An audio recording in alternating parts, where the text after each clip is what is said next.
Hello.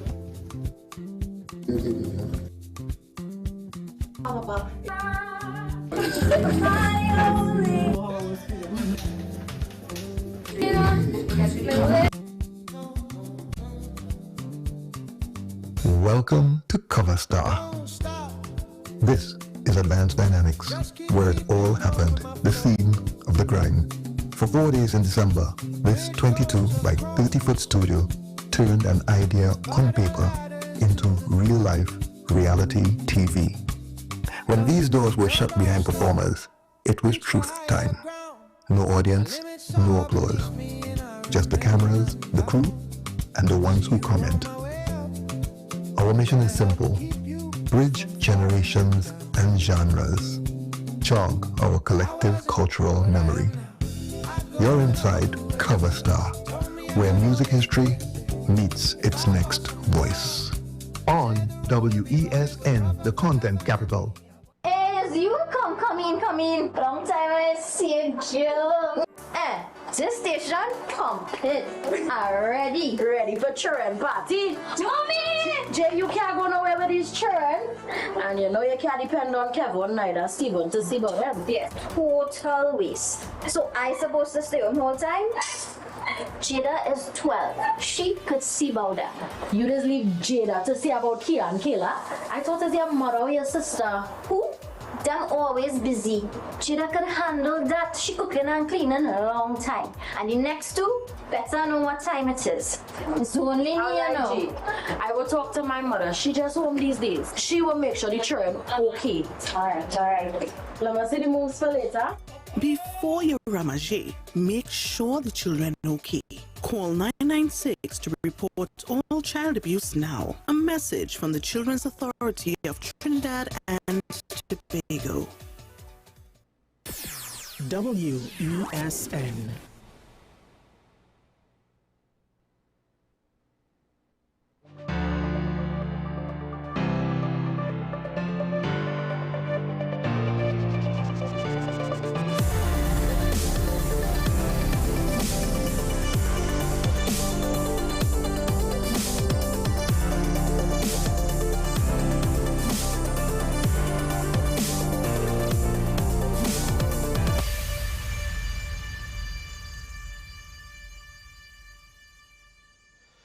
So, a lot is still happening, and I'm sure a lot of people are anticipating today's show, particularly, not what I have to say, but rather what our regular Wednesday contributor, who was one of the people central to the narrative of what happened oh so long ago with regards to the collapse of CL Financial and the government's response to it, what they have to say now that the Commission of Inquiry report is out. And it will be interesting to see how those who push certain narratives will respond to what she has to say. However, just before we get into that, need to, update a few things on the local front. There is one seemingly big story with regards to the situation with the Prime Minister and independent senators and one of the bills which is yet to be passed, or I'm not entirely sure if the debate started yet, that requires a 3/5 majority. One of the big crime-fighting measures, which has been controversial, but I would argue for different reasons. Some premature, some potentially warranted, but at the end of the day, it highlights perhaps a lack of communication. Speaking about lack of communication, I pointed to that with regards to the Prime Minister's approach to the energy sector. Because regardless of what was going on, one of the issues is if you attack the energy chamber without good reason, and I don't know if it's a good reason because the Prime Minister did not detail her reasoning. She just did what other politicians before her have done, which is not give us enough information to know exactly what's going on, to have the full context of why she's saying what she's saying. And at times, the truth is somewhere in the middle, and more often than not, there's always some amount of truth in what a politician says. But sometimes it's what they don't say that matters. And perhaps sometimes, not always, they obscure the truth by omission, by limited information, because there's just certain things they don't want to bring up. Now, is the Prime Minister cherry picking on this? I don't know. According to some people, maybe she is. Regardless, it leaves us in a position now where we have to try to sort things out based on a narrative as opposed to based on the facts. Now, contributing to the narrative would be former Minister of Energy, Stuart Young, right? Saying that the Prime Minister's stance was hypocrisy at its best because the government will still have to negotiate with the Energy Chamber members concerning matters to do with the energy sector.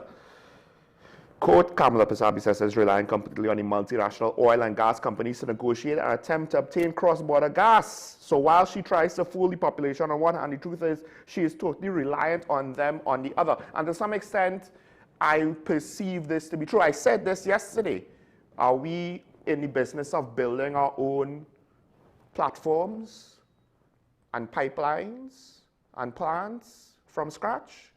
Do we have the facilities and then the ships to implement these endeavors? I'm not entirely sure. Who's going to do it? Do we have a shipyard to build these things? Do we have that experience? I mean, just look at Paria. Our state-owned expertise seemingly has limits. Now, why that's the case is a whole other topic of conversation. That said, another former Minister of Energy also weighed in on the narrative. Caroline C. Prasad-Bechan agreed with the Prime Minister's stance regarding state sponsorship of the energy conference. The chamber is made up of many members. They have membership fees. They derive income, right? They derive significant income from participation in these conferences. They're deriving significant income from all the display booths participating in the expedition. So why is it that they need this kind of sponsorship from the state? However, the sponsorship is not necessarily just the only thing. It's also that state companies are trying to move away from that safety certification that apparently the Energy Chamber has some sort of oversight or management thereof. So, dare I ask, because the former minister, Caroline C. Prasad-Bechan, it is not reported that she agreed with the Prime Minister on everything that the Prime Minister said. Right? Also, what's interesting is former Minister of Energy Stuart Young did not necessarily, in the report, refer to everything that the Prime Minister said. Because what's more interesting to me is seemingly the want to move away from a certification that apparently is very expensive, that I believe is not disputed, and thus is an element that causes gatekeeping into the energy sector. That also, to some extent, is not disputed. The maliciousness of that is where now maybe there's room for discussion. Does it have to be so expensive, right? Is there any practical reasons why it's so? Is it a bureaucratic oversight that allowed financial considerations to bloat, or the big boys not wanting little players to encroach on their business and potentially grow into competitors? More importantly, the government state entities are apparently moving away from this certification. What are they replacing it with? At a time when we have looked at, and one of the callers pointed it out, we have looked at, not necessarily his to the papers to prove this point, but we had 2 accidents at Nikon, and we had the big accident in Paria, and potentially there are many accidents that we never hear about. And they had that rig collapse where the body went missing. And it was so bad that it was deemed unsafe to go looking for the body. So that is juxtaposed by the NGC apparently informing local manufacturers that the price of natural gas commodity will be increased between 60 and 70% by the end of January. That used natural gas, that the price will be increased. The decision comes as NGC seeking to renegotiate many of the gas contracts that expired at the end of last year.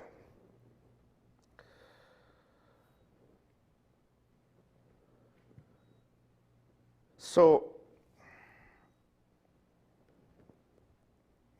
the Minister of Energy and Energy Industries said the NGC has been involved in a robust review of its business model and is committed to ensuring its citizens receive a reasonable return on our natural resources. Many of these matters were ignored by the previous regime, and in the circumstances, our government has to act decisively. Meanwhile, the manufacturers are saying, quote, such a large increase will drive up our cost of production. I mean, that's a given, 60 to 70%. Such a large increase will drive up our cost of production, which will increase prices on the domestic market, make local goods less competitive in the regional markets, and reduce the amount of tax revenue and foreign exchange generated by the sector. That can happen. You increase the price of your commodities, you potentially get less sales. That in and of itself is not going to reduce the available taxes and foreign exchange, because the increase in prices might offset the reduction in sales. The question is, will it offset enough? Where sales could tank to the point where it, first of all, because again, notice I'm presenting a scenario where the government basically earns nothing extra, but potentially harms the industry anyway, because the increase will be offset by a drop in sales. But then if the sales drop far enough, which is potential, I don't know how likely it is, I can't say, but if sales drop far enough, you could see the government essentially, even with, of course, the increased revenue from the sale itself, potentially looking at, when it's all said and done, a net decrease in available liquidity.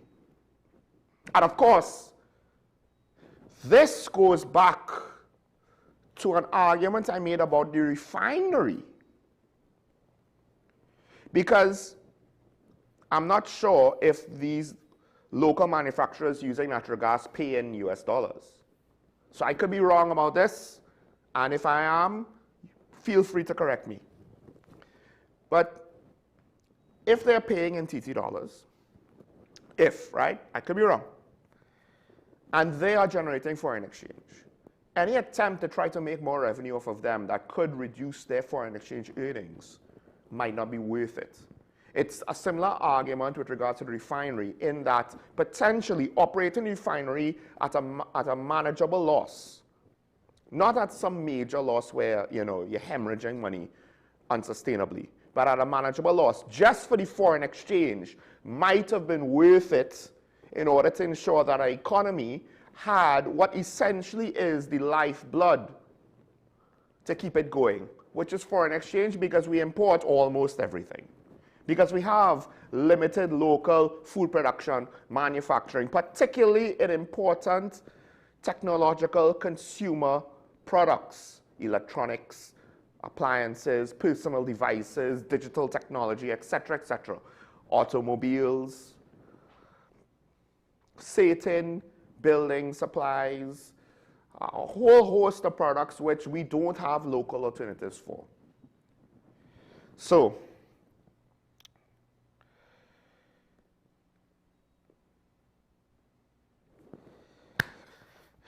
the question is, are these two things connected?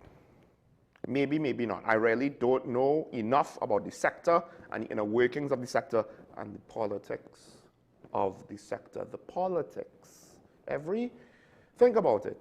Have you ever worked in an office that had no amount of office politics? Right? I mean, the smaller an office is, one would think the less office politics you would have. And it's possible in small organizations to not have a lot of office politics. But of course, people come and go, and at some point there will be somebody that thinks it's a good idea to jockey for positions beyond just merit-based assessments. Any gathering of people will have a social dynamic, and that social dynamic could then bring about some degree of politicking. And if that could happen in a small gathering, an industry, particularly one like this, which is volatile, profitable, but also very risky, will have a certain amount of politicking. So there is the politics within the industry. That doesn't include the political influence of politicians, merely just of the people in it, how they get along or not, how they interact and integrate new individuals or new companies into their circle or not. And then, of course, now, because of the importance of the sector, there's also the actual political dimension to add formal politics on top of the social interactions. I don't know what it is. I don't know what it is to speak about it enough. But things are changing in this country. We don't necessarily know for certain because we haven't been told what the changes all are. So we don't know for certain if it's for the better or if it's for the worse. But at a time when it seems as though the government is looking to change some of the dynamics to entry into the sector, are the price increases also part of a larger agenda? I honestly don't know. I'm asking the question because I know some people are going to want to assume that it's true. And as much as I could take a strong opinion on things, I can't take a strong opinion on things that I do not know. Nor do I have any indicators for or past history to directly reference. It is reasonable to be suspicious about things, but just be careful on the basis upon which you speculate. With that said, the importance of the situation does, however, impart a certain level of urgency, of concern, regardless of the outcome, that I would think any responsibly thinking citizen of the country would be within their rights to ask their elected officials for answers. And in the case of MPs, of course, not everybody has a government MP. But let's not forget, I am one of the many people who say our Prime Minister is the Prime Minister of our country. And thus, we should be willing to defend our Prime Minister from unfair attacks from external third parties. But that also means that our Prime Minister has a responsibility to everybody. So if anybody has a question about everybody winning, or rather, not everybody winning, this is a question that should be answered. If for no other reason than to maintain the narrative that was started, that was successful in the election, as opposed to allowing cracks to form in the perception and trust and confidence to start to be lowered. It doesn't have to be fast. It could be rather slow. The only other thing I want to speak about today, we're going to close just now, because the good lady should be here soon if she's not here already. The Prime Minister is considering a ban on social media for children under 12. Now, to her credit, she did say that it is a no-go with regards to trying to ban adults or teenagers to social media, in part due to the practical reality of life in 2025. To some extent, it is a necessary tool for connectivity and communication, and it is used not just for personal idleness, but professional engagement, business transactions, marketing, and what have you, right? But on principle, I do find myself conflicted with regards to banning children under 12. I understand the idea behind it, the thought process. And I don't necessarily think the thought process is wrong, generally speaking. Social media is not necessarily something that children under 12 should have free access to. My thing is, should it be something that the government puts into law, or should it be something that parents should strongly consider? And the degree upon which their children are denied access to social media potentially should be left up to the parents. I do think some amount of restriction is probably necessary in theory, but to the extent, I do not know.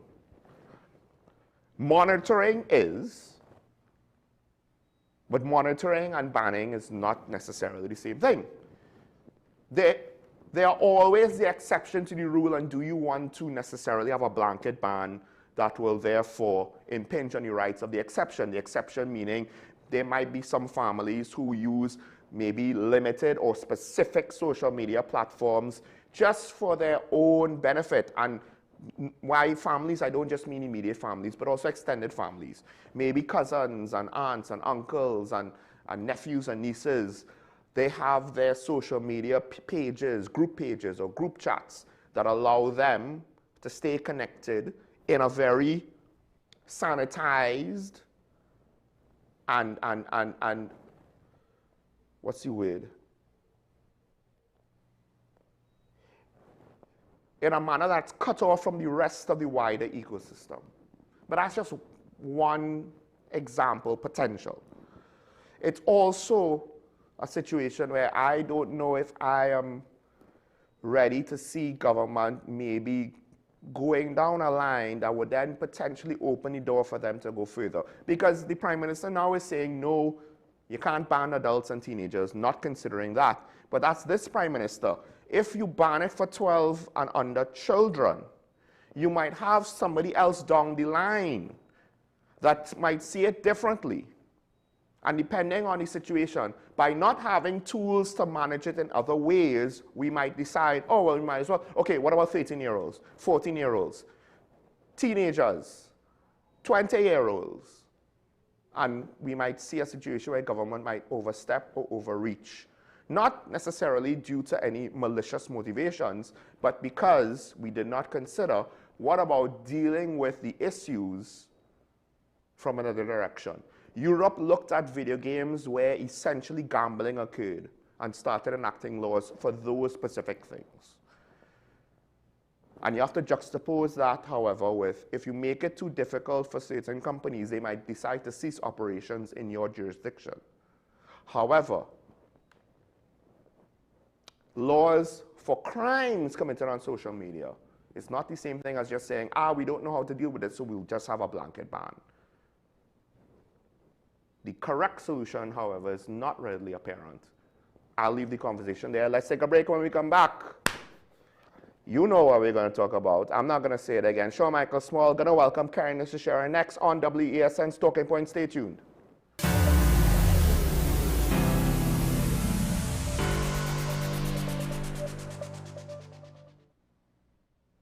By public demand, you can still get your C3 car raffle tickets only at the following outlets in Port of Spain until Friday, 12 noon. IslandEtickets.com. At the College, Kenny Sports, Queen Street, Long Circular Mall and West Mall, Crosby St. James, Sings Liquor Store, Bonds Road, St. James, and at Mart's Liquor Palace, Digger Martin Main Road. These outlets only. Draw date is this Saturday, January 24th. No further extensions. Get your tickets now. For more info, call the College at 622-1671 or the hotline at 491-1802. Hello.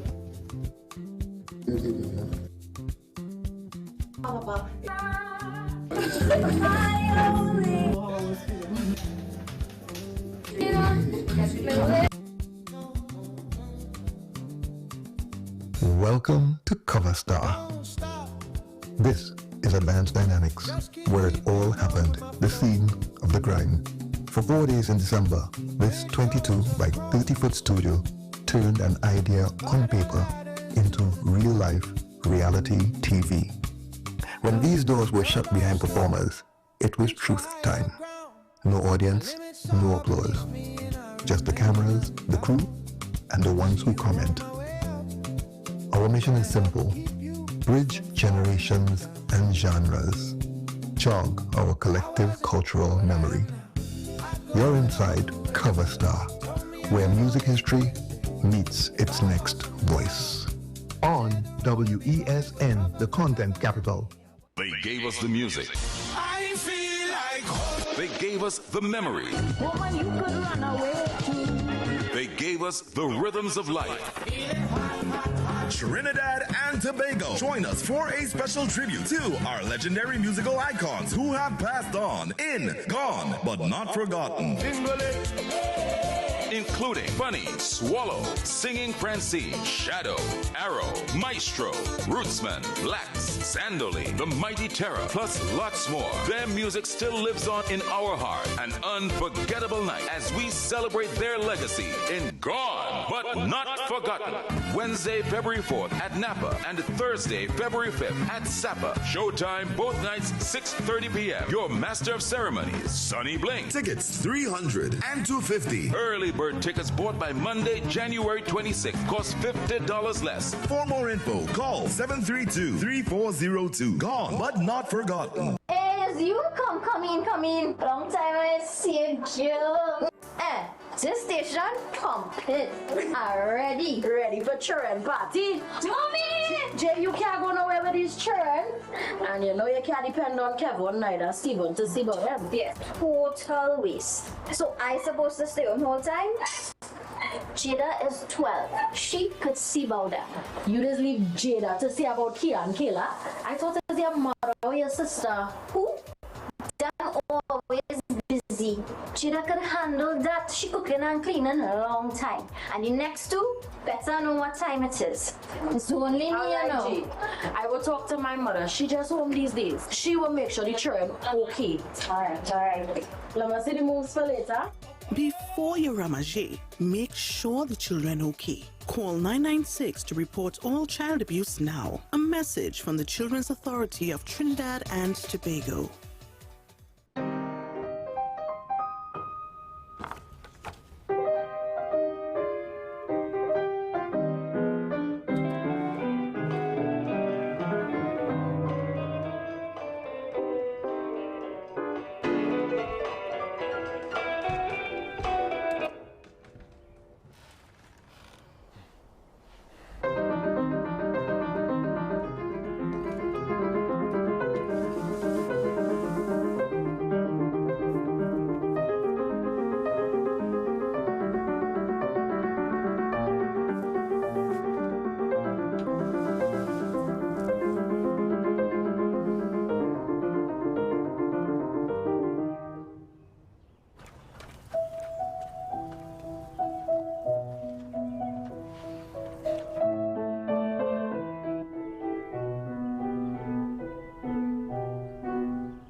This is Face of Sports, WESN Content Capital. How you felt about the kiss on the lip? That's the business. I'm nothing to do with that. I find that was distasteful. The national senior team, whether you like it or not, that is the model for all other teams to follow. I'm assuming that the regional requirement may be a much stricter requirement. This is not about Pro League and Super League.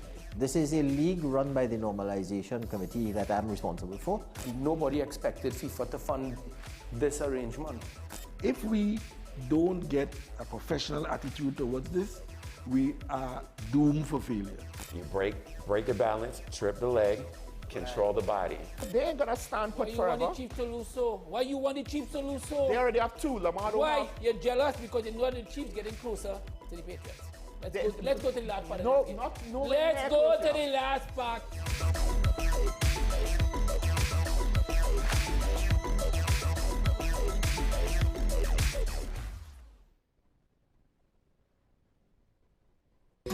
Take some time for yourself or spend some time with the family at Sandy Point Village Hotel.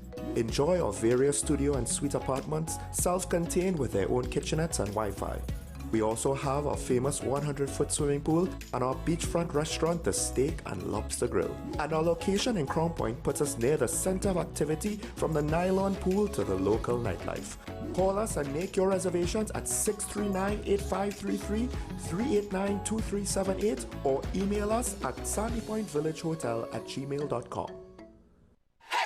FanZone, your reliable, authentic supplier, has just gotten better. You can now visit our website www.fanzonett.com for your authentic wear and collectibles.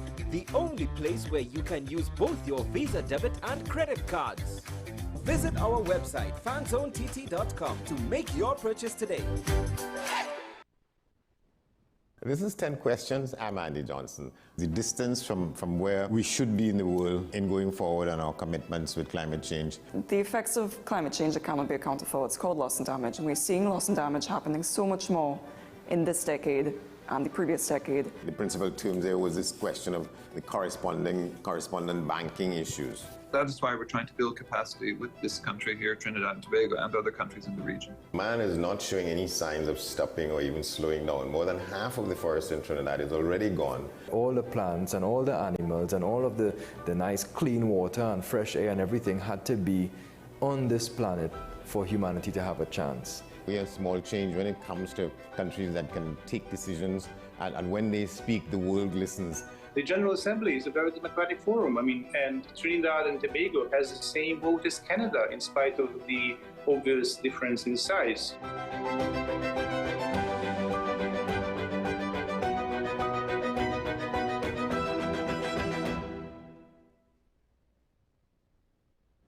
You are watching Strictly Legal on WESN Content Capital. Just give an overview of what exactly is that split arrangement. Now you don't need to register nothing.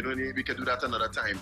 But then it becomes a hit, and then everybody starts to want to claim. The laws that predate many of the independent countries' constitutions are going to be those colonial laws. We know there are an infinite amount of circumstances that would lead to a murder. I have a great idea and I have a great concept, but until it's actually expressed, it does not become intellectual property. Accomplishments or targets of a forensic accountant is to quantify what may have been lost. They believe we defend criminals and we manipulated the law and we exploited the system. A responsible journalist will reach out to the person who they have the information on for a comment.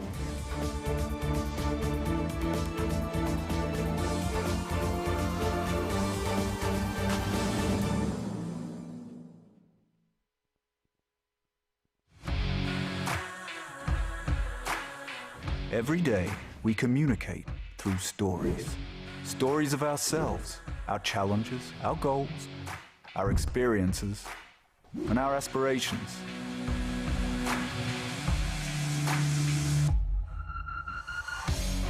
Storytelling is an art that we have mastered. WESN Film Studios comprises a collaborative team of experts with extensive industry experience locally, regionally, and internationally.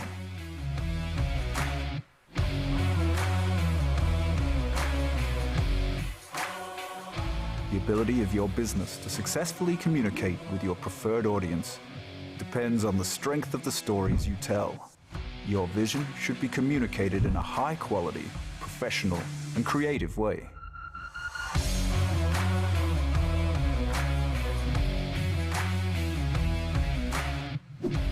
From concept to post-production, advertising to film, multi-camera productions, live events, streaming, and virtual conferencing, we are WESN Film Studio. Let your own unique voice be heard and your vision realized. Call us today at 628-5835 for your next production.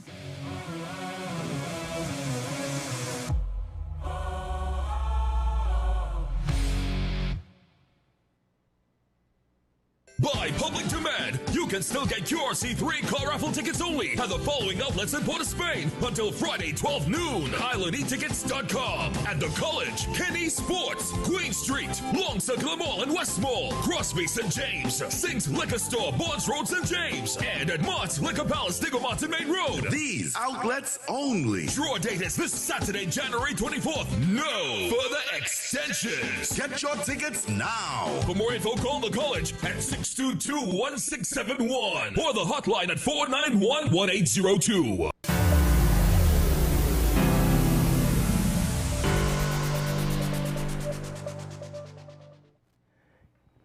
And we're back, and today is a good day to have a big day because the report is out, something that probably a lot of people might suspected would have never seen the light of day. That is into the collapse of CL Financial and all of its subsidiaries and that whole financial mess that happened that potentially could have caused a lot of damage to the country.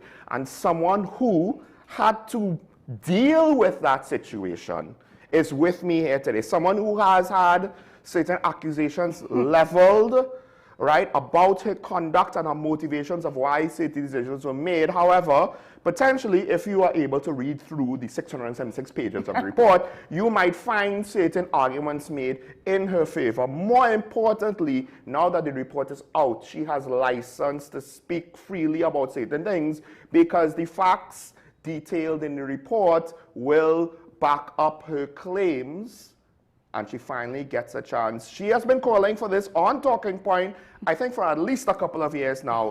The day is here. Kindness to share, folks. Yes, I have been calling for it for a number of years, and no, I never saw it. No, I did not know what it had.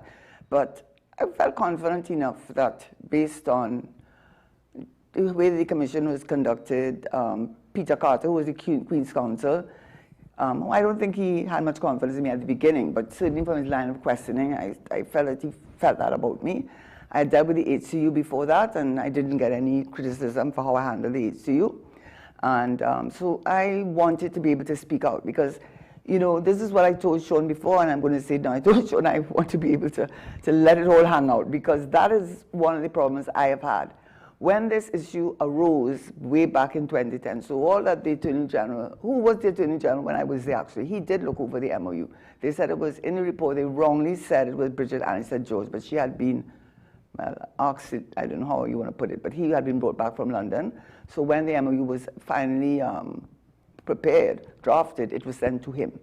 In any event, part of the reason I wanted the report was because a lot of the missing pieces, and there were lots of missing pieces in my version or what I wrote in the witness statement. But when I read, I said, oh, that is why. So this is what happened then. Oh, that was what was going on behind in the scenes, and that is why. So you're going to hear a lot of that. But what I have told Sean is this. When that story emerged, I can recall that for every single day, the 3 daily newspapers, I was on the front page for 5 days straight on every newspaper about CIB and taking out my money. Now that the report is out, not even a little story, not even you call me in and ask me, well, what did he report? Maybe, you know, I'm pretty confident given what transpired. And by the way, when all this thing was going on, not knowing all the parties that were involved in this whole thing, and subsequently found that out, I did ask a senior reporter in one of the newspapers to do an interview because I was never asked. I was never asked. I was just hearing about it, but nobody ever came to me to ask me to give my version or to say what I knew. And I was prepared to say it, I will tell you that. And the reporter just said, never, no one contacted me. And so what I find very strange, that now that this report has come out, and it's still important, Proman is being affected by that, the sale of CL Financial, the shares to Proman, and now Proman bought it back from CL Financial, which is under the government. The Trinity Mall liquidator issue, that was in the papers within the last 2 weeks. So you can't say that it's not important. You spent 5 days, all newspapers had me on their front page. You couldn't call me up. Mrs. Teixeira, now that the report has been handed in, we have had an opportunity to read it. So you couldn't ask me? It's as if it never even happened. So this this show is important to me, as it has always been, by the way. WESN has always taken that stand. I've always respected them, and I've said it before. And I'm going to have asked that this interview be put on Facebook, because if the media won't do it for me, then I will have to do it for myself. So coming to the point, the two main points. One, that I took out my money. I knew there was a run on CIB. I took out my money. And the second point that has been made is I was conflicted. The conflict arose because I had shares in CL Financial, which I inherited from my husband. I never bought it, but I inherited it when he passed away in 2004. And that I wanted to protect those shares. So to protect those shares, I would do anything that I could to make sure that CL Financial came out on top, because I wanted to ensure that I would benefit from that. So those are the two arguments that I understood I personally, as the Minister of Finance, had to deal with. The third thing I want to mention is that Alpha Raymond, yes, I have to mention him, because for some reason he found me of extraordinary interest to him. Maybe the corruption buster, whatever, but he has a blog. So I won't, anything I say that he has said is what he has written. So anything is going to be what I have taken from what he has written. And I want to address it because, you know, it's time that now that, as Shona said, the report is out, I can talk. I couldn't do that before. So let's start. A lot of people have used strong language, but let's start with the first accusation with regards to the potential run, right? And you taking your money out as a part of the run, because you know, you have at times detailed to me some of the timeline. So start with that. How did all of that come about? But before I do that, this is the important part, and that is the report. So I was so elated when I saw this. I said, I rang family members. I said, you see, the Coleman, they believed what I said. This is what is done. It's divided up into about over 700 pages.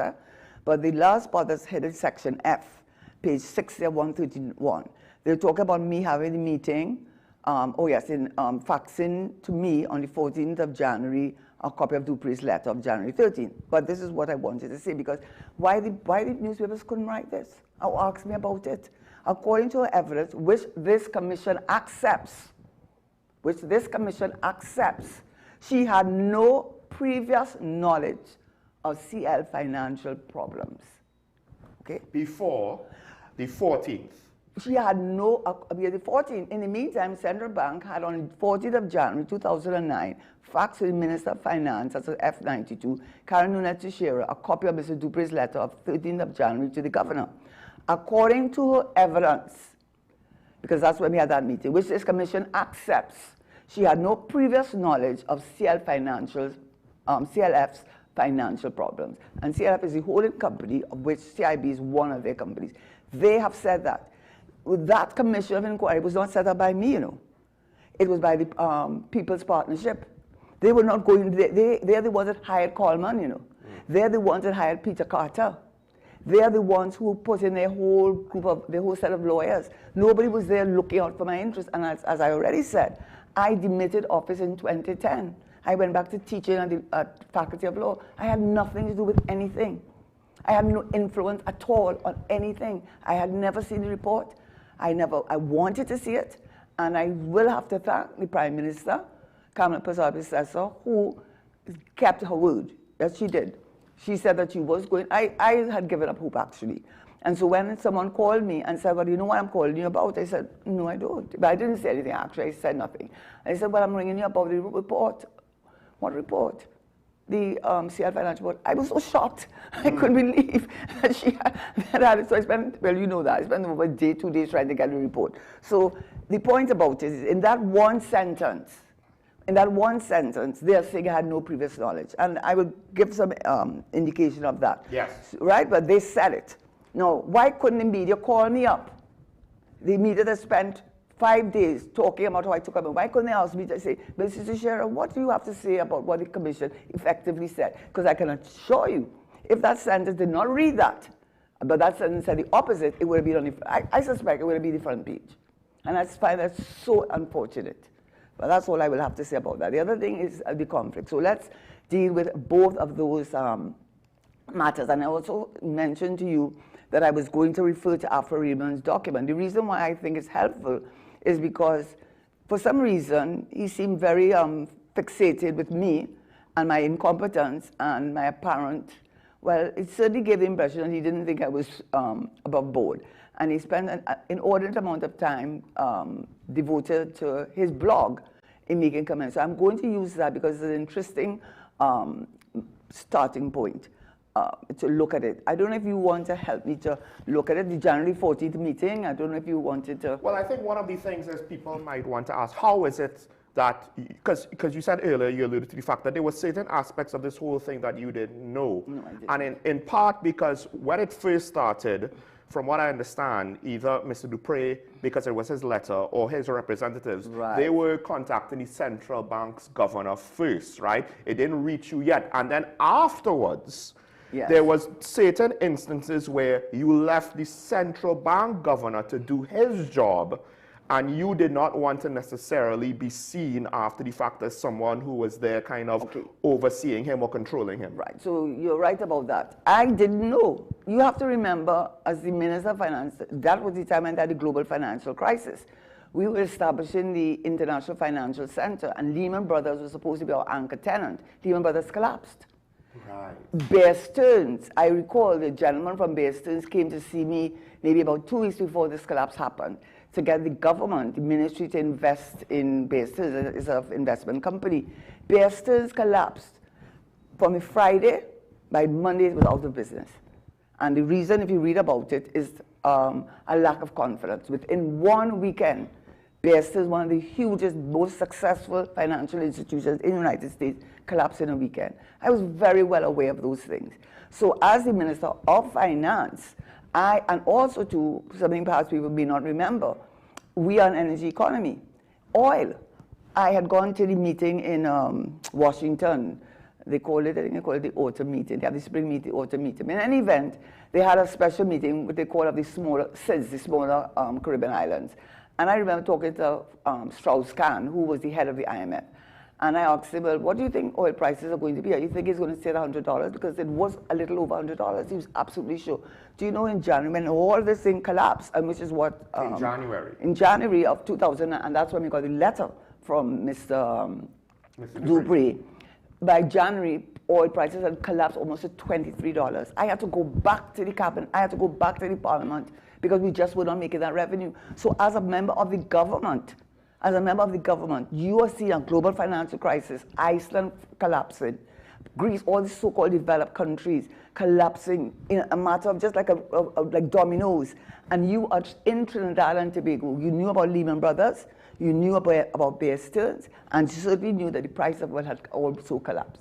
So it was in that context, I did not know, and I have said that, I did not know that the governor was meeting with CL Financial, because apparently, when you read the document, which is what I read, since 2003, 2004, there were issues. I will say that my deceased husband, Russell, worked with CL Financial, and I know he was not happy. Now, he didn't give me details, but he was not happy, and he did allude to me that things were not, he didn't like how Dupree was functioning in the company. Also, to a lot of people who had worked in the company for many years, including somebody who was my daughter's godmother, was fired. People who had spent their whole life. So there was a whole lot going on. And it's important to know that Clico was a family-owned business. This was a reference. And because of that, the central bank governor came to you. This is with regards to the legislation you all passed. Right. So, okay, so when I came in, I had this general idea of, but this is I came in May 2008, so this is before the collapse, which happened in September. But I know that one of the things that the governor did come to me to say to me, he said, I want you to take the Financial Institutions Act and get it amended. And of course, I'm new to the job. And he's saying to me, he did say it was because of CL Financial. He did say to me, he hasn't gotten a consolidated account because the Insurance Act at the time, as well as the Insurance Act at the time, as well as another piece of legislation, the Central Bank Act, I think it was, yes, did not give him, because the Insurance Act really did not give him the right, really, to have a review and look at their consolidated accounts. He also mentioned to me, which now took on much more relevance later on, that they were too many inter-party or connected party transactions between the holding company and the several subsidiaries that they owned. And by transactions, it's about the risk. The risk contagion effect. You hear that word contagion all the time, meaning that if one falls, because they've dealt with each other so much in this, not at arm's length, but as related parties, if one of the big ones fell, it would have a contagion effect. It would impact like a domino there, and that's exactly what happened. So as far as my dealing with CL Financial, the only thing that ever I dealt with before the meeting of 14th of January 2009, the only meeting that I had was the FIA, which I did have it passed, and they did limit the exposure of any company. And as I understand it, that did not sit well with CL Financial because it limited their ability to have these inter-party connections or inter-related party transactions, because I think we limited it to 25%. Before that, there was no limit.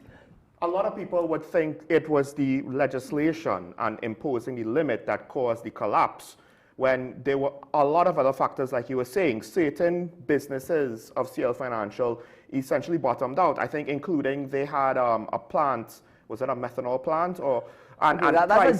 That is true, but I think, let me just say this. Right.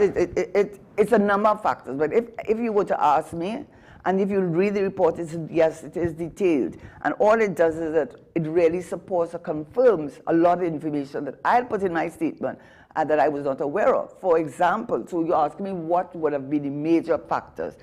The major factor, I believe, was that what they call the INCs, that Clico Investment Bank had developed, in which billions of dollars of taxpayers, of government funds were invested in what they call INCs, which are investment note certificates. And let me just get to that. And when that collapsed, because when you read the report, and it said it more than once, and this comes from the commission, they really were not concerned about Clico at the time, you know. They were more concerned about CIB, and they were concerned about CIB because of the INCs.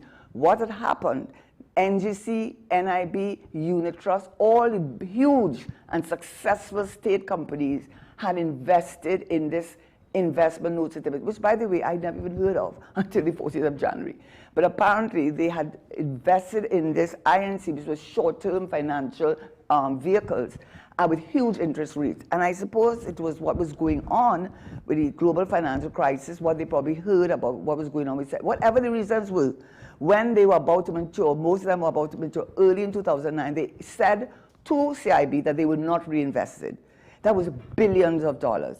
And because there was billions of dollars, if they did not reinvest, then what would happen, because of a related party between CIB and Clico, then it would fall on Clico. So it started there, and it started with the INCs. One was over $3 billion worth of money. Just one. Just one. But for the record, before we move on to that though, because you were pointing to you were not aware of anything to do with Clico. You had other things on your plate until the central bank governor came to you on January 14th. Yeah. Your money was out before that.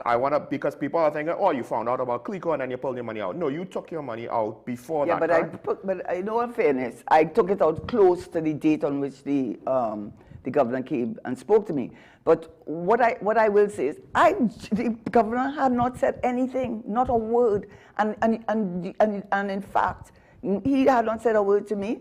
The permanent secretary, who sat on Unit Trust as a director, she had not said a word to me. I don't think even the Prime Minister, I don't think the Prime Minister knew anything, but I can tell you no one had said anything to me. I was dealing with the property tax. I was dealing with the International Financial Center. I was dealing with the collapse of our revenue position.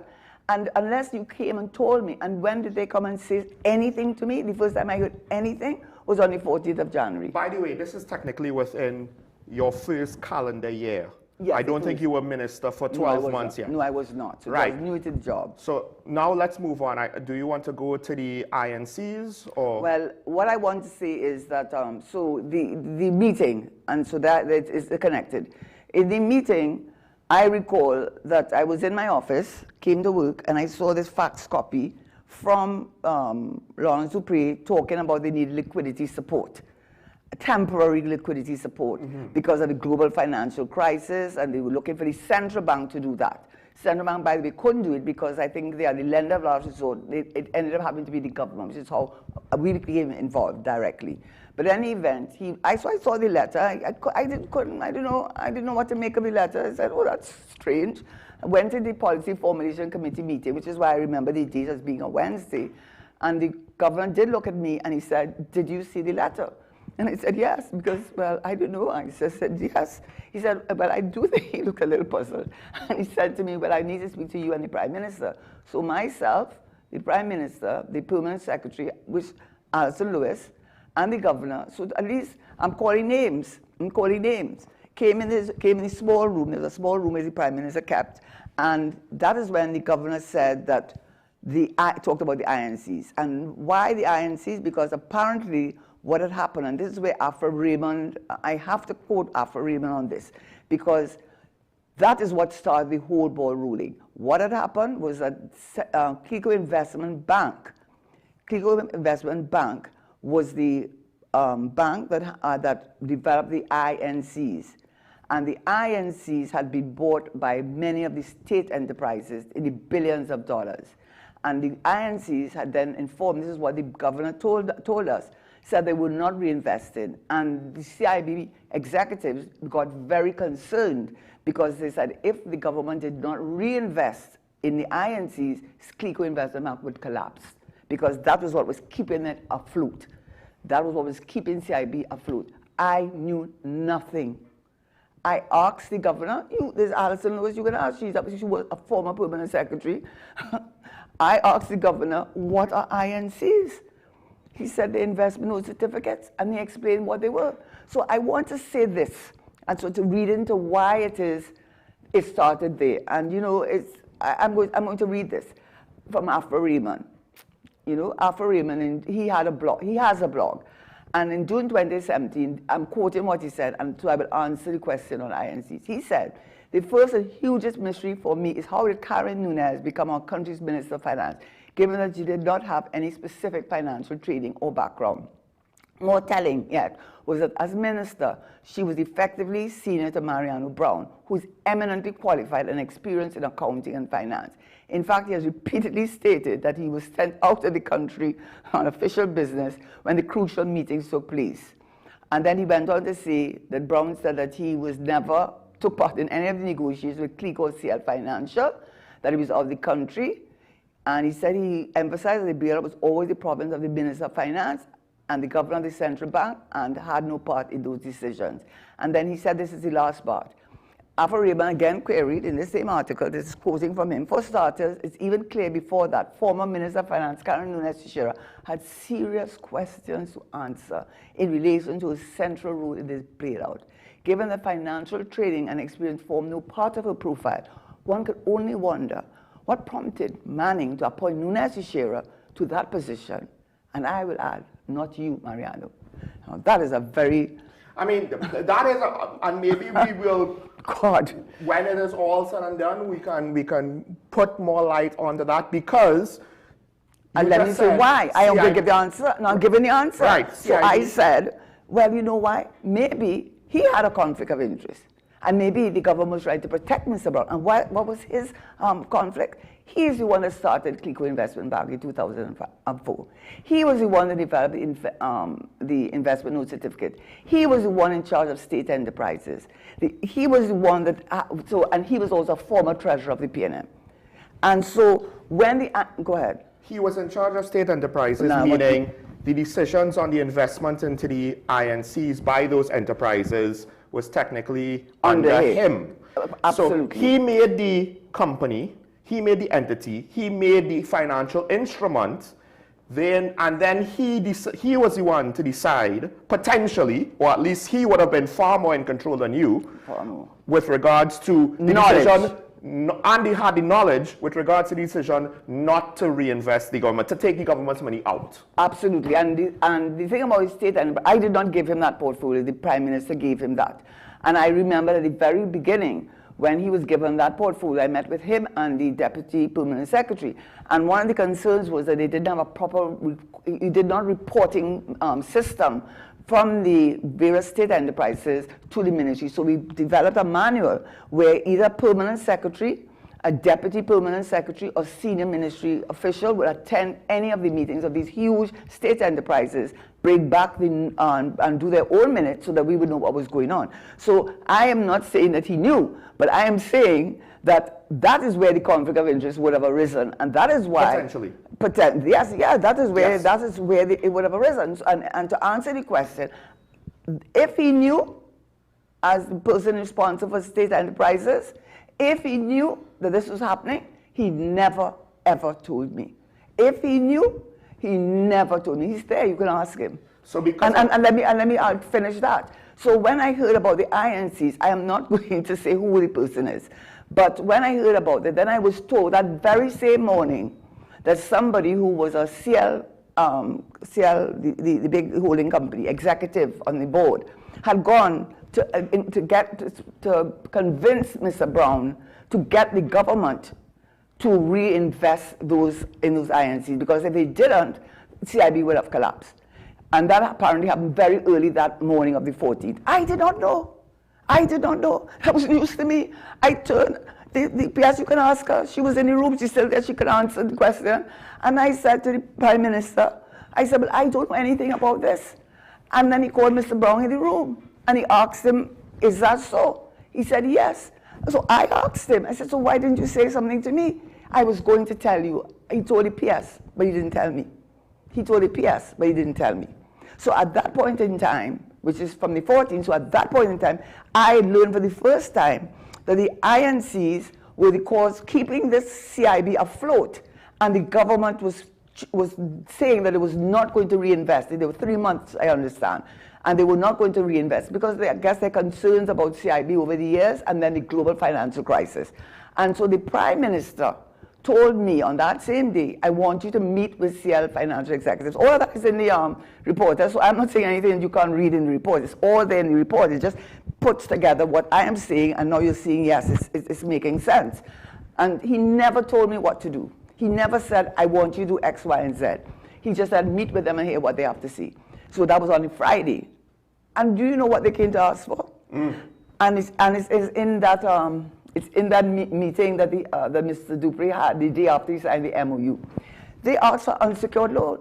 I wanted to know if something had to be wrong with them. So for the benefit of those who might not understand, explain. Unsecured, they wanted the government to give them this money without any backing, without any collateral. They had huge, according to what they had said in the letter. The letter said how much billions. In fact, when you read the report, it says 101 billion US dollars. They had 62 companies. They were in Republic Bank. They owned 51% of Republic Bank. Majority of shareholding in Republic, and the largest local bank in the country. They owned called Fire. They owned Trinity Mall. They owned Long Circular Mall. They owned Clico. They owned, you name it, they owned it. Okay? And they had methanol. They had Clico Energy, which was a major, between CL Financial and CL, they owned a significant part of Proman. Okay, which is the huge downstream industry, the major, I think they have over 14 companies there, industries there. So they were huge, And I said, there's no way I am taking taxpayers' dollars when, to back a loan. If you want the loan, and I did not make a commitment, but I did say that if you're going to get the loan, you're going to have to back it up with unencumbered security. And what I meant by that is you couldn't give me a security which had high debt on it, because then it would have no value, right? So what you'd be giving me is worth nothing. So I had to have quality and liquid assets that were worthwhile, and it made sense to us at the time, because as you will learn later on, methanol, the government just bought, this current government, it was in the papers 2 days ago, that the Proman bought back those shares that Mr. Dupree tried to sell in breach of the MOU, which I also got a lot of criticism for, 150 million US dollars they settled. That is why that matter is not going to the Privy Council, because they have reached some sort of settlement with Proman, and they have paid 150 million US to CL Financial, which is essentially the government. I just want to ask, did they even offer any sort of justification as to why they thought they should get loans without offering collateral? Because that seems crazy to me. Well, I think, and you see the letter, he did say that. He said he wanted temporary liquidity support. He used those words, right? I think they felt they had good enough connections with the government because they were huge. They were huge.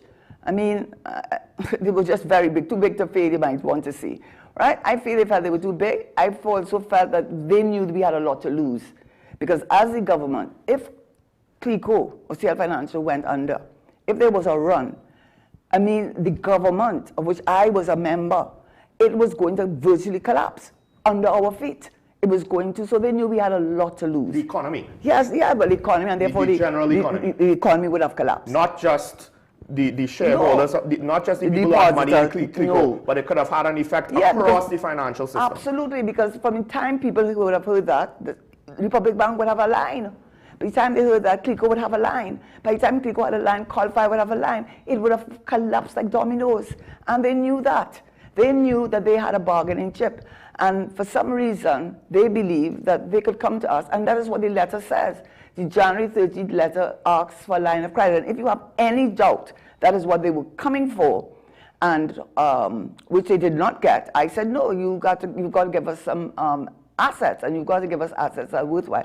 Now, when you read the report, you will also see that one of the biggest problems, which is, again, a criticism that had been made, why didn't you get interest? If you read the report, which supports what I am saying, you are dealing. I certainly did not know about what was going on within CL Financial. I didn't understand the scope of CL Financial, what percentage of the GDP they represented, huge percentage. And so they knew that we were in a very serious situation as the government, so we couldn't afford to have a collapse of CL Financial.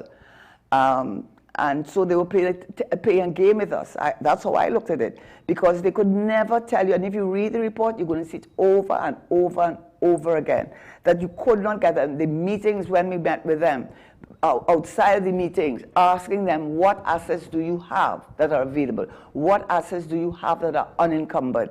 We wanted assets that had value, because if you wanted the government to bail you out in billions of dollars, we also, go ahead. But no, I didn't want to interrupt you. But I just thought about it because apparently, I believe the 13th of January, according to this timeline here, American Congress approved the American Recovery and Reinvestment Act of 2009. I mean, the Freddie Mac or Fannie Mae is that. This is basically the stimulus because of too big to fail. Yeah, they did feel, and they were very big in America. So just correct me if I'm wrong. This is all happening in, you're speaking about January 2009 locally. This is happening more or less, around the same time. Yeah, at the same time. Right? At the same time that what was happening in Trinidad was happening all over the world. That's why they call it the global financial crisis. And people and governments were trying, again, to help to rescue these companies, not because they want to rescue them, but because they knew the impact, the failure or collapse of those companies would mean. Much more for Trinidad. This wasn't just a player in the financial sector. They were a player in insurance. They were a player in the malls. They were a player in energy. You name it, they were playing every single thing. They had US $101 billion. That was the value. If CLICO went under, the economy was going to go under. And we understood that. And potentially now, if you gave them unsecured loans and they couldn't pay it back, that could have also caused a problem as well, correct? I will tell you, be frank with you, politically, we would have been criticized for that, because they say, how could you give to a company where Andre Montai was a treasurer of the PNM? How could you give to the company billions of dollars without securing that loan and using taxpayers' money, when you very well know that, based on what we had learned by then, that the reason for the collapse of the CL Financial Group was because of mismanagement, too many intercompany transactions. In other words, they to a large extent were responsible for their failure, and the trigger to bring it all to an end was the global financial crisis. Politically, how was Prime Minister going to stand up in Trinidad and Tobago on the 31st of January to defend his position when it comes out in a newspaper that we took taxpayers' money to back a company that caused its own failure? We could not do that. We could not justify it. So that goes to the conflict of interest point too, because one of the criticisms has been the MOU. When you see that MOU, if you ever thought that the MOU, because that's a question that Alpha Raymond asked also. He said that why did I draft the MOU? Why did we agree to the MOU? And he criticized us for that. So having said that, and you went and read the report, it confirms what I'm saying. On the 13th of January is when we signed the MOU. This is a meeting that he had, this is Lawrence, Board of Directors, talking about the MOU on the next day, which is January 31st, and then again on February 4th. I did not know about these meetings, because I was on a party to the commission until much later on. So I only saw these minutes much later on. But having seen it, I will read what and this is verbatim, not my words. This is verbatim what the Mr. Dupre said the very next day after signing that MOU. He said at the meeting, at the Saturday, January 31st meeting, the following minutes were recorded. It was felt by all members that nothing in the MOU favored the CLF group. The MOU was specifically designed to destroy the company rather than protect its assets. The chairman's choice was questioned, as was his choice of legal advisors, whose members felt were acting for Stone Street, which is Andre Monti, rather than CLF. The MOU was designed to give government control, of CLICO, where most of the assets of value reside. After much hesitation and deliberation, members reluctantly agreed to sign the resolution to approve the MOU, which was signed previously by the chairman on Friday, January 30th. On the February 5th now, following these are the words, these are the minutes, following the board's view at the last meeting that the MOU was negotiated on CLF's behalf by Stone Street Capital was not in CLF's interests. Members of the board felt that it was imperative that there be no further or future engagement of Stone Street, its principals or advisors. The chairman informed the meeting to his, that in his letter to Central Bank, this is the point, he requested a line of credit. That's what they require, a line of credit, just give us some money. He requested a line of credit, but for CLICO. Instead, the Central Bank, they have MOF, so the Ministry of Finance or Minister of Finance, and the government took this request, and following meetings and discussions, had taken control of the financial companies within the group. The subject of the government of control over Republic Bank and Methanol Holdings will put CLF in a difficult position in terms of cash. With its main source of cash eliminated, CLF will now have to liquidate assets to meet operational costs and to finance its borrowings. The chairman acknowledged the negotiation leading to the MOU did not go as planned. The possibility of renegotiating some of the terms of the MOU with the government was considered. So where's the interest? Where's the interest? The chairman is saying, unbeknownst to me, having his meeting, saying the MOU was designed to destroy CL Financial. That's what he said. And if you wondered about that, one of the accusations was that you were trying to protect your share price. Yes. So this technically goes directly contradicting to that, correct? Absolutely, because if I was trying to protect my up there, and I was the one, I was given no instructions from the Prime Minister. He never said to me, listen, they're going to ask you to borrow money. Okay, we give them X amount. When I went in there and they wanted to be unsecured, I did not know what they were going to say to me. They know who they were who went to that meeting. I think the permanent secretary or the governor was at the meeting. I always had somebody like that at any meeting I had with any of these people. And they came to me thinking they were going to get a line of credit. And I just was so shocked that they thought that the government by that time was going to take taxpayers' money and back CL Financial. Absolutely not. Because the flip side is, I find it kind of interesting that they're saying, oh, this was meant to destroy CL Financial. But potentially, they were watching their own demise anyway. So part of me wonders, to what extent did they feel entitled for their status quo to be maintained at the cost of taxpayers? We never wanted to destroy CL Financial. The thinking was, and it's also said in the report, is this. CL Financial owned the methanol. That's energy. Energy always has dips in its value. So it also owned tremendous valuable real estate. They also owned Angostura. So we were pretty confident that that global financial crisis, once they had gotten over that hill or that challenge, global challenge, that the methanol prices would go back up, which they did. That Angostura would recover, which it did. That the real estate they had in, I think in Florida, I'm not too sure if they did recover that, but certainly the Angostura and methanol, they own 51% of ProMan. So we felt that it was a win-win situation. We were going to protect the economy, which we had, that was my first responsibility. I was not a CEO of any CLF company, okay? I was in the government. So we were going to protect the government and protect the citizens of the country, and in the meantime, give CL Financial opportunity to recover which from the valuable assets which we believe that they owned, and by that time they would be able to repay the government, go back into business. Well, I can't speak for what happened after 2010 because I was not in government. But that was the reasoning, and if you read the report, you will see that was part of the reasoning. So it was not about making CLF collapse. It was CLF had created its own problems, as you will see when you read the report. But we didn't want CLICO to CL Financial to collapse. What we wanted is to make sure that the government and the economy did not collapse. And we wanted to give CL Financial the opportunity to recover because it had assets which were very volatile in terms of their pricing, and they would recover, which they have. So that was the thinking. But coming back, so the MOU that that was signed by myself, and by the way, again, it's easy to check. This is what amazes me, you know. The media had every opportunity to check if what I was saying was accurate. It was so easy for them to check it. When we did the MOU, the only input I had directly was to make sure that CLF gave the government assets to back its loan. That is one thing I was sure about. That was on the meeting on Friday, and that was my input.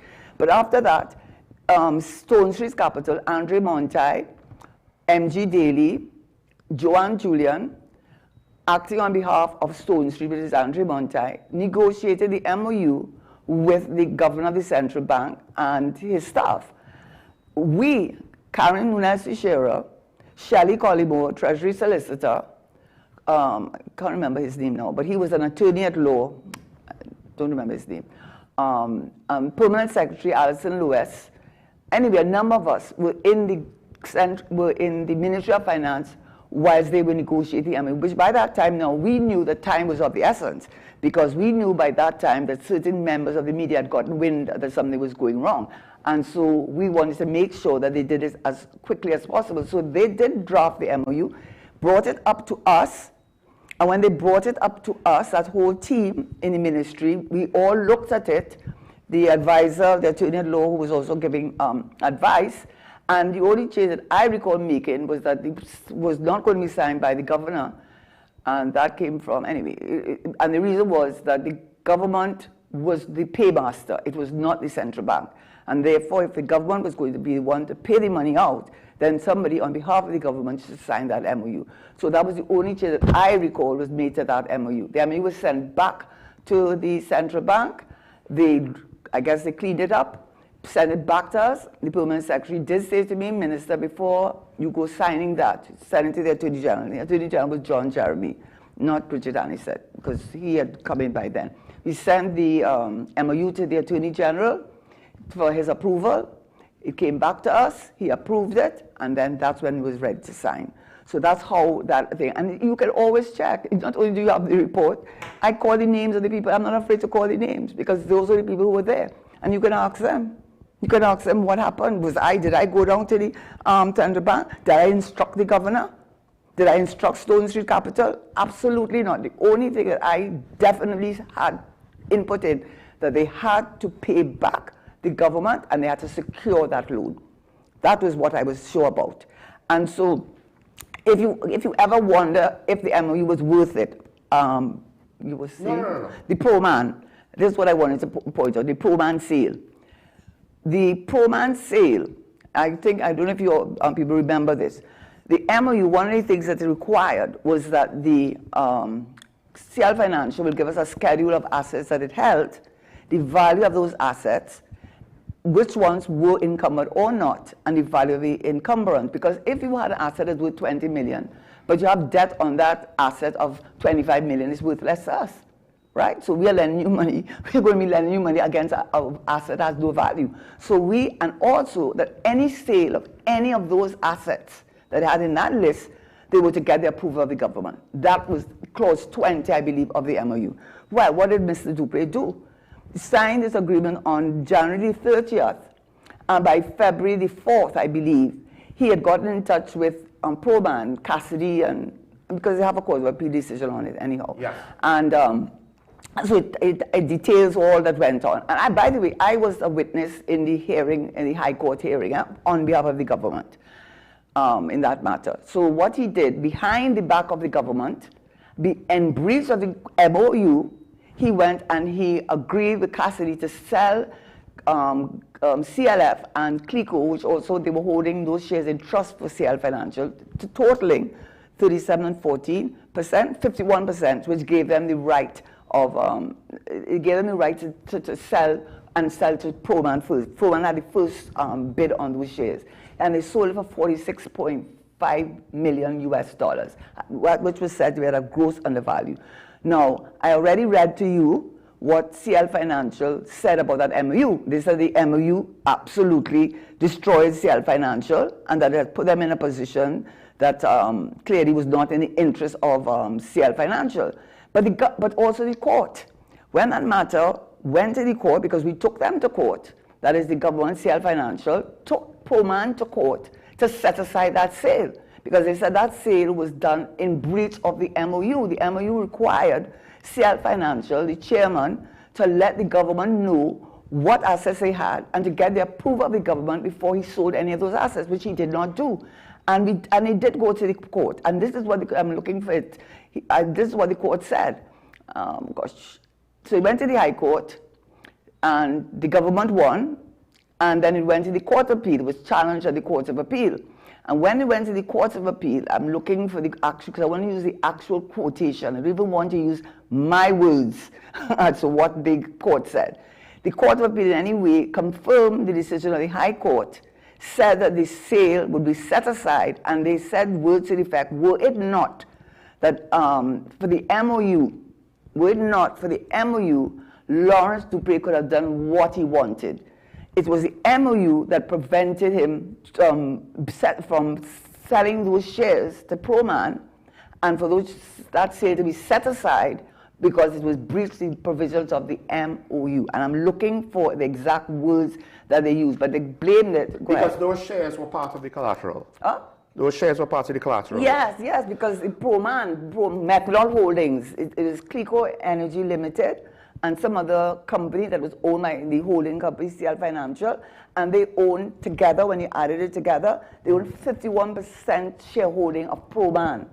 And so what he could have done, which is what the Court of Appeal did say, if it were not for the MOU, he could have done what he wanted because he had ostensible authority. That is Lawrence Dupré. Because when you also read the report, you're going to read that Lawrence ran the rules, and they did what he said. He had the authority. He was not only executive chairman, they used the word autocratic when Lawrence said to do this, and that is why the board was also blamed. That is why they had that shareholders agreement, and they set up that special board in, I think, in June, because of the fact that it was clear that Lawrence was able to do what he wanted. Mr. Dupré could do what he wanted because he ran the company. If he wanted to get a high, and he was very generous, if you wanted a better salary, if you wanted better terms and conditions, you did not go against Lawrence Dupré. So Lawrence Dupré, and they actually say so in the report that when that issue with Proman took place, we found out about it afterwards. Somebody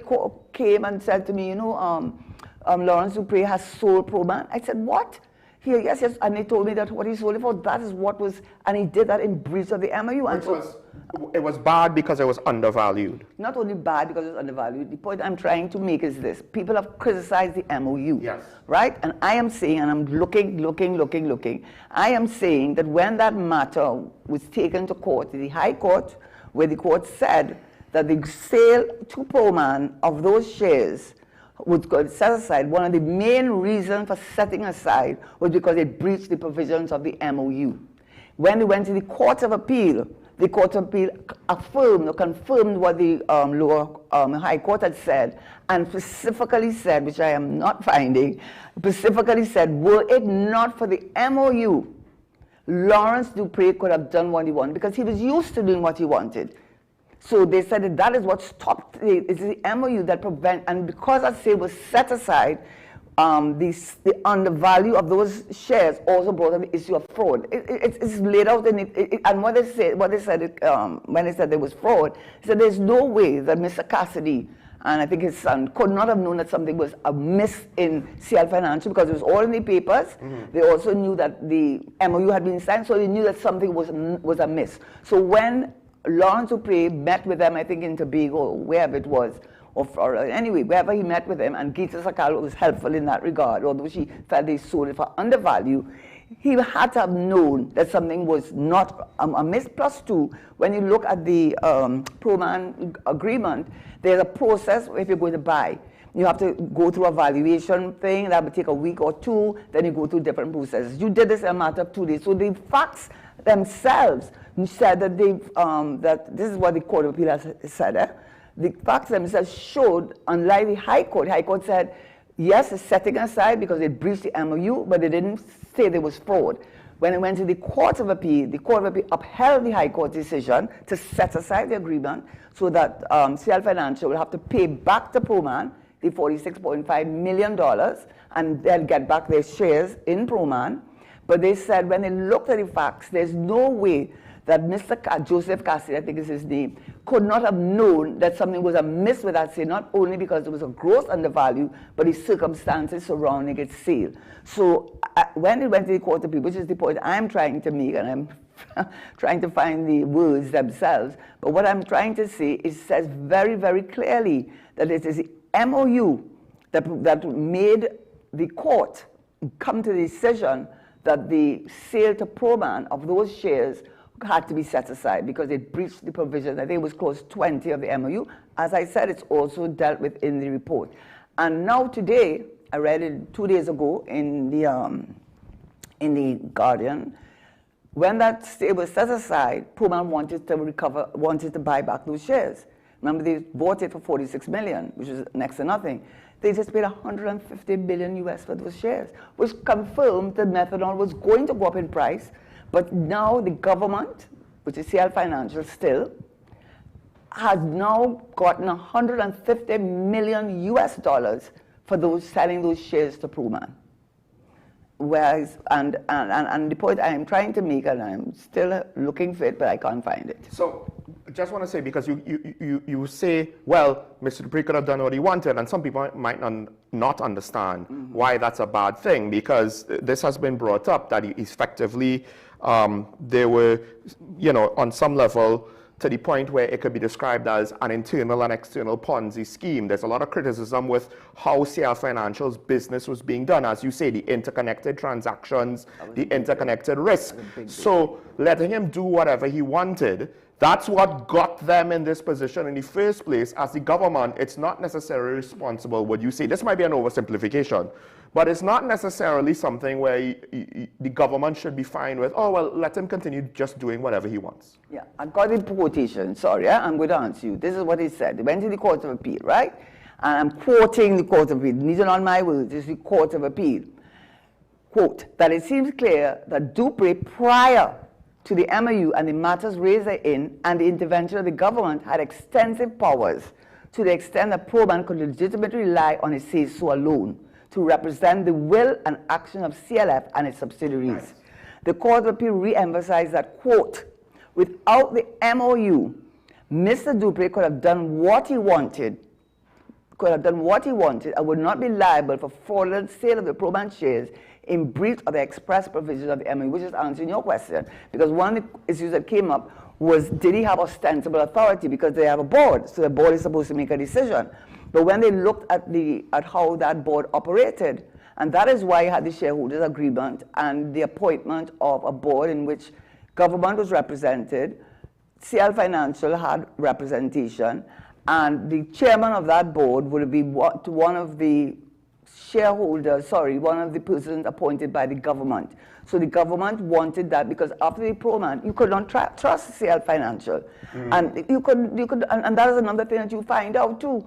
You could not trust their word. And so the question came up, well, wasn't the board supposed to have make those decisions? And if it is that Mr. Dupree made the decision to sell the shares, is that a board decision?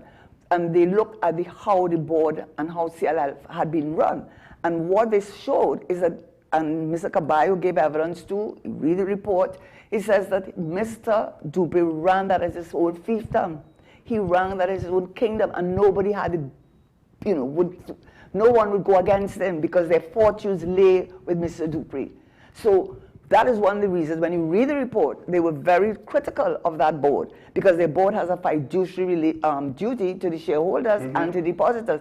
And facts were coming, and they were not happy with things that were going on, but they said nothing. Or they did nothing, I should say that. They did nothing. Right, that was something I wanted to ask you because it's not just that it went against the interests, essentially, of the country of Trinidad and Tobago, which provided them with financial assistance. Exactly. It also potentially goes against the interests of the shareholders themselves because he's just making decisions based on, well, we don't necessarily know exactly why he wanted it this way. They did say, they did say it, and that's what came out. When you read the report, also on the 22nd of January, the governor of the central bank drafted a memorandum saying what he thinks the course of action we should take. And among those things, we understood why CLICO found itself in or CL Financial found itself in position it had. Because what CL Financial, it's really terrible, when you read it, When you read about Dalco, which is a private family-owned company in which Mr. Dupree was funneling that money. They supposedly were what were they supposed to be? They were supposed to be a consultant, some type of consultant. But it was millions and millions of dollars. It was really with the family members. So what they were doing, I think what his business plan was, the EFPAs, which they were taken to court. And he won because they said it was not an insurance product, it was a financial product, so it didn't have the limitations that apply to insurance, products. The EFPA carried tremendous interest. And so people were buying up these EFPs, and the money that was made from the EFP, instead of it being taken and put in the statutory fund, which is to make sure that if there should come a point in time that you had to pay the depositors who had put their money into CLICO, that you had enough liquid assets in the statutory fund to be able to pay them. But instead of taking that money and using it for CLICO, Mr. Dupree used it to finance his big projects. He had he bought, I think, something in Europe. He bought the land in Florida, and he made all kinds of investments, and he was able to do that because of the interest rates that they were obtaining from the sales. So it was like a Ponzi scheme, as you have already indicated. So it was not for the good of CLICO. It was not for the good of the shareholders. It was not for the benefit of the depositors. It was for Mr. Dupree to have access to liquidity, enormous liquidity, which he got from the sale of the EFP, which I never had.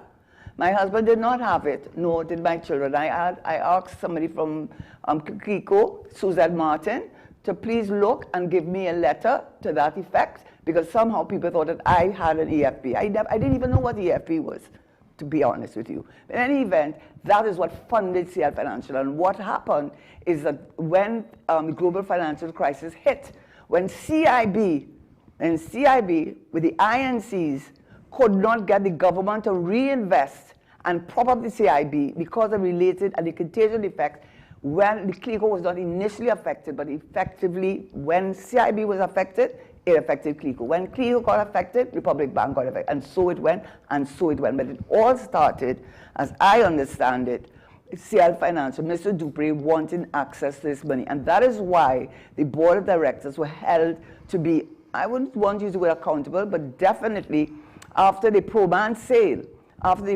where Lawrence, by the way, unknown to them again, when you read the report, you will see that, he had, unknown to the board, executed a power of attorney for himself, Andre Montai, and Gita Sakal, which allowed them to do what they wanted. And the board was not aware of that. No, they were not aware. He hid it from them. He also hid from them. They didn't even know about the sale of this Crico Energy to ProMan. They were unaware because he could do what he wanted. So which is why that argument about ostensible authority fell apart, because yes, it is true that Lawrence could do what he wanted, and the board was really, you know, the board didn't have any way to stop him. Well, didn't have any way to stop. How about not being on the board? How about that? How about you have a fiduciary duty and you are seeing that this man is taking very, very risky decisions which are not in the interest of the child, and you know it is risky, and you say nothing because it allowed you to maintain your position on the board and to benefit, because a lot of people benefited from Crico, and if I'm going to be absolutely frank with the listeners, I mean, Russell, my husband, I mean, if it was not for Lawrence Dupree helps a lot of people in this country who today have done well, their children have done well, because unfortunately his business model was not a good one, but there's no question that many people saw, I don't want to use the word benefit because it looks like it's something bad. It's not something bad.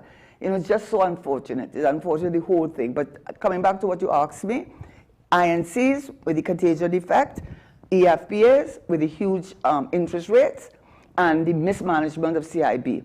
So coming back, I want to say this, and I'm going to take a chance, but it's true. So I'm taking a chance, but it's true, right? One of the things that Alpha Raymond did, and so he gave me the opportunity to do it, he had Alpha Raymond assertion, bail out, wreathed in corruption. This is what he said. This is a YouTube video interview with well-known US podcaster Abby Martin entitled Corruption in the Caribbean. Alpha Raymond asserted, and I'm quoting him, that, this is the quote, the bailout was wreathed in corruption because it was discussed and agreed upon behind closed doors. So he said it's closed doors. And he said, so I want to answer him as to what he's implying that something bad was done. Yes, this was behind closed doors. And guess what? Again, if you see the report, on January 30th, which I did not know of that meeting, the governor had met with persons in CL Financial to indicate what his state of play was. And one of the things that he did say to them was that the government was going to be asked to assist, but who was not going to benefit with non-third parties. So if you were, if you were not only third parties, if you were third party, meaning you had arm's length dealing with CIB, so you were not responsible for what happened with CIB, you were innocent in a sense, the government was going to make sure that all the depositors who qualified, that their deposits would be transferred, I think, the first citizen, and effectively within a year or so, persons would get back the money that they had spent, that they had invested in CIB, because they were innocent of what had happened at CIB. And what had happened, he did say, and it's in the report, apparently he did say that the only persons that would not benefit are persons who are not third parties, because they would have been shareholders, they would have been the chairman, the CEO of the company. Those are the persons they would not benefit because they would be seen to have contributed in some measure to that. So the meeting that he's talking about happened the next day, I believe it was the next day. And the governor did call me and ask me and said he wanted to meet with me because the MOU had already been signed and he wanted me to know, and he did say that he wanted to make sure, I'm going to say it, Andre Montai did not benefit. So he said that is why when you read the MOU, it says persons who are not third parties would be the current CEOs and persons who were the CEOs within the last, or chairman within the last 2 years, their spouses and children. And that included Mr. Montai. I agreed with him. I agreed with him. I said, yes, they don't have to benefit because you caused the company to fall down. And from the government's point of view, I could not be seen to take taxpayers' dollars from, and not only that, taxpayers' dollars, but a person who was a former treasurer of the People's National Movement Party, that I was going to use taxpayers' dollars and include that person. So I agreed with him. He asked me what I thought. I said, yes, I agree with that definition, who is not a third party. And I'm not going to say this because it is true, but maybe in any event, you can well imagine that people were not happy with that decision. Well, we've discussed it before, so you could just say yes or no. Some attempt was made to use political channels, but to the credit of the government, That did not succeed. And not only credit of the government, I have to say, because I was approached and I was asked early in the morning. I said, there's no way I'm helping. No way. I said, no way. Don't you see what's happening in America? But there was also an attempt to also bypass you as well. And that also did not go through. I don't think they tried to bypass me. I do not think they tried to bypass me. I think that I think many people, and I understand that, would have thought, because I came from law school, because I wasn't in the business community, maybe gender had something to do with it, whatever the reasons are, I think that I was perceived, and wrongly so, to just be like a rubber stamping decision. Right. That's what I think was that's what the view I believe was held.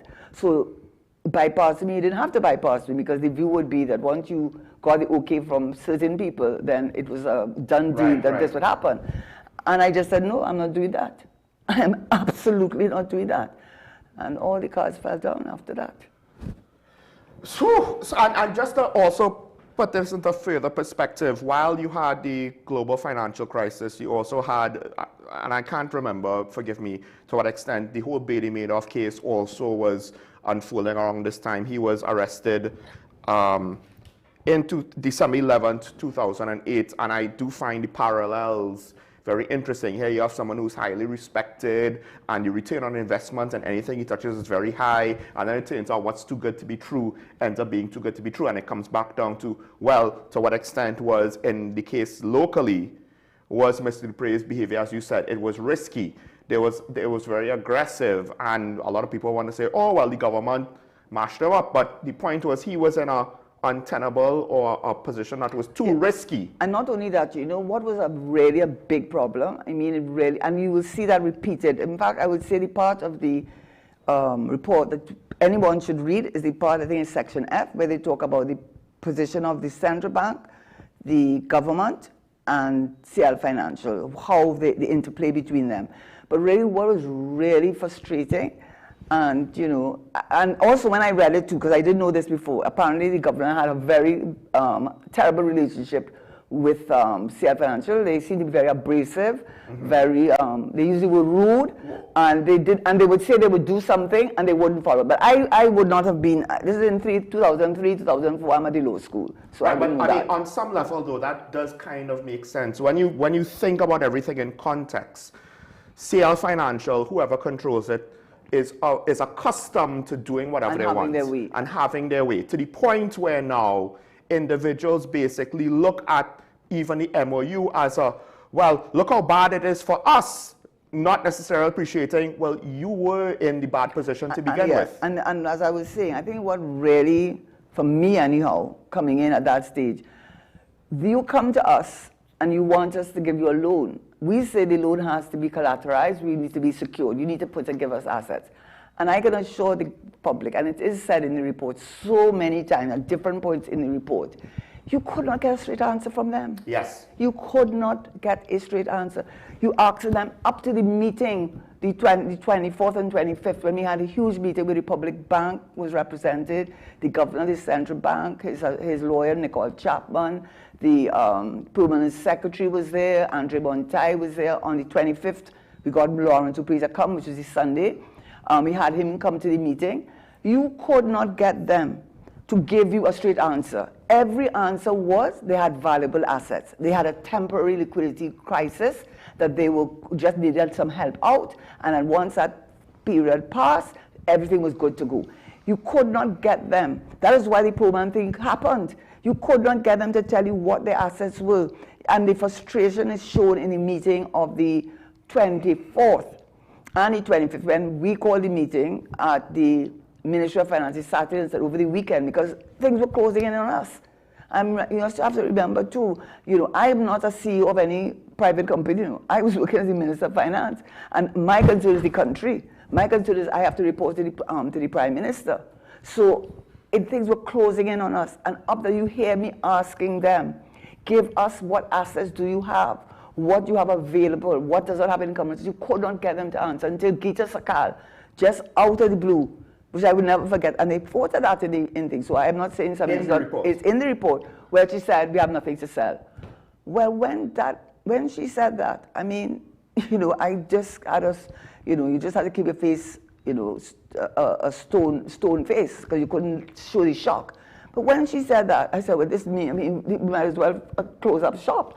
And that's when we went to the Prime Minister, the Governor of the Central Bank, the Permanent Secretary, Alison Lewis, myself. You can all check this, you know. You can all check this. It's about 6:37 in the evening, the Prime Minister's residence.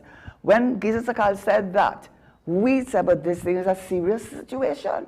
We went to the Prime Minister, the Governor explained, I said something, the Permanent Secretary, I can't remember all, but all three of us were of the same view that whether we wanted to or not, we had to bail out CL Finance. We had no choice. And so we got the Prime Minister to commit, it's in the report, $5 billion, because at that point we could not even tell how much did CL need to borrow, because they would not be honest with us. It was just so terrible, you know. You needed to know to get some idea of the financial situation before you just give out taxpayers' dollars. And even you read it, you will read it how many times. I'm sorry, but you know, Mr. Caballo, I mean, oh my God, he was the chief financial officer. You could not get them. Mr. Ram Ramesh, when he did his report on the 22nd of January, talking about they have excellent assets, valuable assets, temporary liquidity. You could not get them to give you a straight answer. And meanwhile, you have to understand,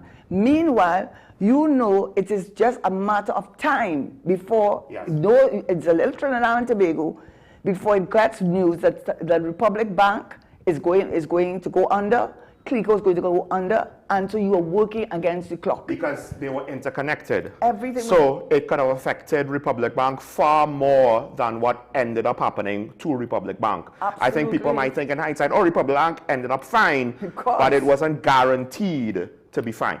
All right, there's a bit more to say before we close up. We are running out of time, but we do have Digger Martin on the line. Good to see. Yes, a lot of what I had to say. There's still more to say, hopefully, but Digger Martin first. Caller, good morning, you're on the air. Caller, you're on the air. Good morning. Okay, well, yeah, the caller might be gone, but there's still something that I want to get to. So first of all, just to recap, Clico, according to the reports, right, made a series of risky decisions and set up a situation where there was too much interconnected risk amongst their various assets, which basically caused the risk to be magnified or multiplied across the spectrum, right? That put a significant portion of the country's economy at stake. One of the questions was, why was Minister in the Ministry of Finance, Marina Brown, not more included? Well, in part because he set up Clico Investment Bank, which was one of the institutions central to this whole decision. He was also, to some extent, potentially overseeing, or at least he had line authority where the decision was made not to reinvest money, and that contributed. Knowledge of that. He had knowledge. He had knowledge, right? Sorry. Presumed knowledge. Presumed knowledge, right? But the point was,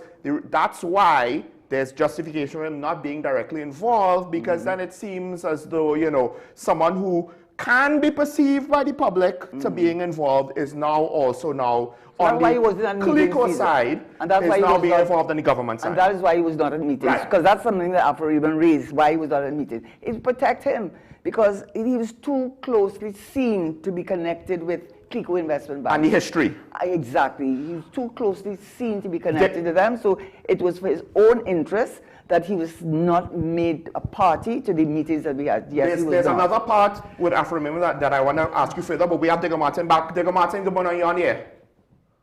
Good morning, good morning.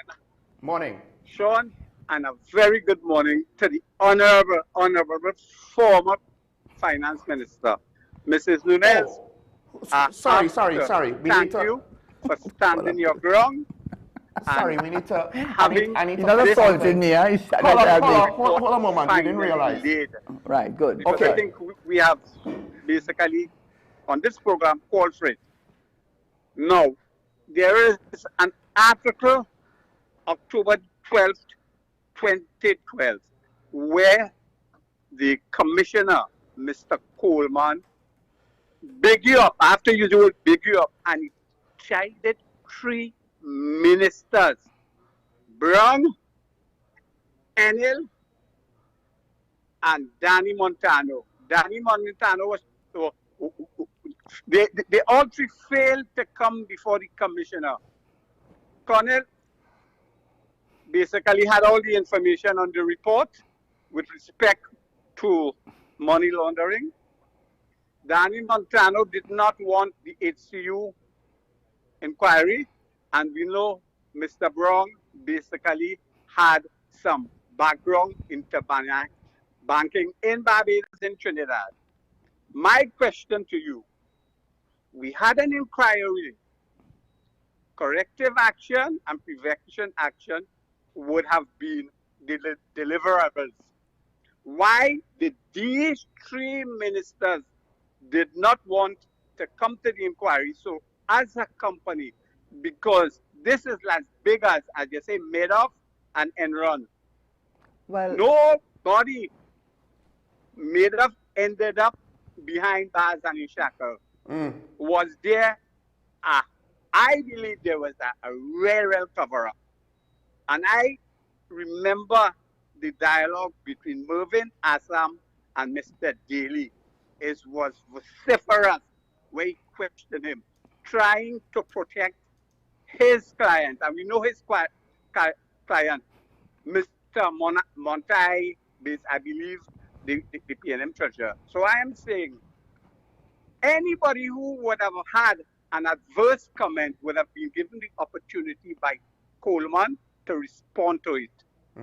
I am saying KCR knew that and he appointed those people, and within the Attorney General office, he made sure there were people who knew the conspiracy, the fraud, to basically prevent it from coming into the public. And John Jeremy, the Attorney General in Parliament on Friday night, told us the conspiracy to fraud, money laundering, possibly in Barbados next to the Governor General and offshore.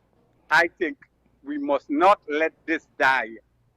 It cost us 28 billion. It cost, I don't know if any people who had investments or things died by suicide or had breakdown, because I know Enron and Madoff people suffered.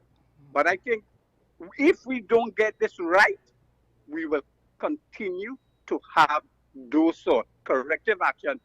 And I'm hoping, Karen, I know you write a book on ethics, you went back to teaching. One of them is the head of IOB. I hope he doesn't have a course, ECE 101 or Law 101. How to do fraud and get away with it. Go on, have a nice one. Okay, so I'll answer your question directly. In the report at the end, he has to make recommendations. That is the chairman, commissioner, and what he did say was he dealt with exactly what you are speaking about, which is the Commission of Inquiry Act 1896. It goes back all the way back then. And he spoke about the fact that many people did not give evidence, although they were asked to approach to do that. And he says part of the reason is the consequences, the penalties so minor. What can you do? You don't have the power of contempt. It doesn't have the power to find you in contempt of court. And also to the failure to come, I think it's maybe $1,000 a day. It's a minimum. For people that have money, it's neither here nor there. If you don't want to go, it is the price you pay for not going. So there was no, in the legislation itself, there was no provision that gave them the power to enforce the attendance of persons who wish not to come. So what he did recommend is that they need to relook at the Commission of Inquiry Act to make it stronger, more robust, and to ensure that it has greater powers to ensure compliance by persons. Regarding what you said, but I can't respond to that. Okay, we have a couple comments to get to, but before that, I just wanted to clarify on something, because you brought up that Afro said that this was done behind closed doors. And you went on to explain, but I wanted to be a bit more specific with regards to, look, it's very easy to say, oh, something was done behind closed doors in the dead of night, and it sounds so bad, except behind closed doors in and of itself doesn't mean as much as you always think it means, right? Especially when, what is the context of the situation you're in? Is the situation you're in requires completely open transparency always, or in this situation, I wanted to give you a chance to restate the point. You are trying to prevent a loss in confidence in essentially the financial institutions of Trinidad and Tobago and the collapse of the economy. So you couldn't do this out in the open for the public to hear this, and then that in of itself would have started the run, right? That was the whole point. You didn't want this to, when in part because you yourself are trying to figure out exactly what is the tangled web of whatever mess CLICO found itself in. You don't want the public to have a knee-jerk reaction to that before you could even do anything. I think in relation to Mr. Raymond, I don't know what his reason was, but he seemed to think of himself as a corruption buster. And somehow the size of self-financial, and my position as being the Minister of Finance, gave him the opportunity to promote himself. That's how I look at it, because he was dogged in his coming after me. And you know, I actually asked to meet with him. I went with my daughter to meet with him because of the articles that he was writing. He made himself a party to the Commission of Inquiry. So much of what he put out there, he easily could have asked me, and he easily could have confirmed what I said, because there were always other people involved, whether it was a permanent secretary, whether it was a technical advisor to the government. It was very easy for him to find out, is she speaking the truth when so on? It was easy, but he was not interested in that. And in fact, that thing with Abby Martin is somebody who I don't think their motive was a good one. They wanted to make sure that I found out that he had given Abby Martin, this YouTube person who apparently is very popular, to talk about it read in corruption. So you know from the headline alone that you're saying something is bad. And then you're saying that I met with the governor behind closed doors, obviously saying that I was something nefarious. I already said, the meeting, I'm so glad you asked that, Mr. Raymond. I am so glad. Because you know what that meeting was about? That meeting was about who was going to be a third party and who was not. And you know what we agreed on? That Andre Montai, who apparently had much invested in CIB, was not going to be a third party and therefore was not going to benefit from taxpayers' funding. That was what that read in corruption. That was that. And if you had asked me, why didn't you ask me? Why didn't you, I think, because apparently the report, they could have found it out. Why couldn't you have asked me? Read in corruption, behind closed doors. What you want the governor to come out in public and ask me, so what do you think, Minister? You think we should, who do you think should be third party? You want us to have that discussion there? Why do you think everybody is corrupt, Mr. Raymond? That's called projection, you know. There's something called projection. Yes, because there's a view that people have that you could never have been doing the right thing. You could never be doing the right thing for the right reason. You have to be, and I understand politicians have earned that. They have earned a reputation. But a lot of what you did, and after you met with me and my daughter on the weekend, and I came and I asked to meet with you, and I was willing to answer any questions, you nonetheless felt important to be seen as a corruption buster, to say, read in corruption. What corruption are you talking about? And furthermore, why are you putting it on me? Do you know what you are talking about? You don't even know what you're talking about. The MOU that you had, you quoted in your YouTube in the 27. I quoted you, you know. So it's not that I saying what I think you meant to say, you know. I am quoting what you said, and you seem to be focused on making me seem as though I was corrupt, and Mariano Brown as if he was not corrupt, and that the Prime Minister had to have some nefarious reason why he had me dealing with CL Financial and not Mariano Brown, who was eminently suited to do that. You seem convinced, and I am saying to you, Mr. Raymond, if you are any decent human being, the read in corruption, I don't know where you got that from, but it certainly does not refer to me. And when you said I met behind closed doors, that was the meeting. That was the meeting. That was the person. That is what the governor asked to meet me about. And when you talk about the MOU, which was that Mariano Brown said it was not worth anything, you quoted it. He called it a memorandum of agreement. That's what he called it. And you said that is what the court will be used against Pro Man. That is what the Lawrence Dupre, when he had the meeting on January 31st, referred to that MOU that you said was worthless. And you were made a party. You were made a party. And by the way, you do not know this because I didn't tell you. The reason I found out all of this was not this when I became a party. And by the way, I was not made a party just like that, you know. I asked to be a party. Of the Commission of Inquiry. You know why? I won't. All I will say is this. Just as how the gentleman just called and said how many people did not go to the commission? Right.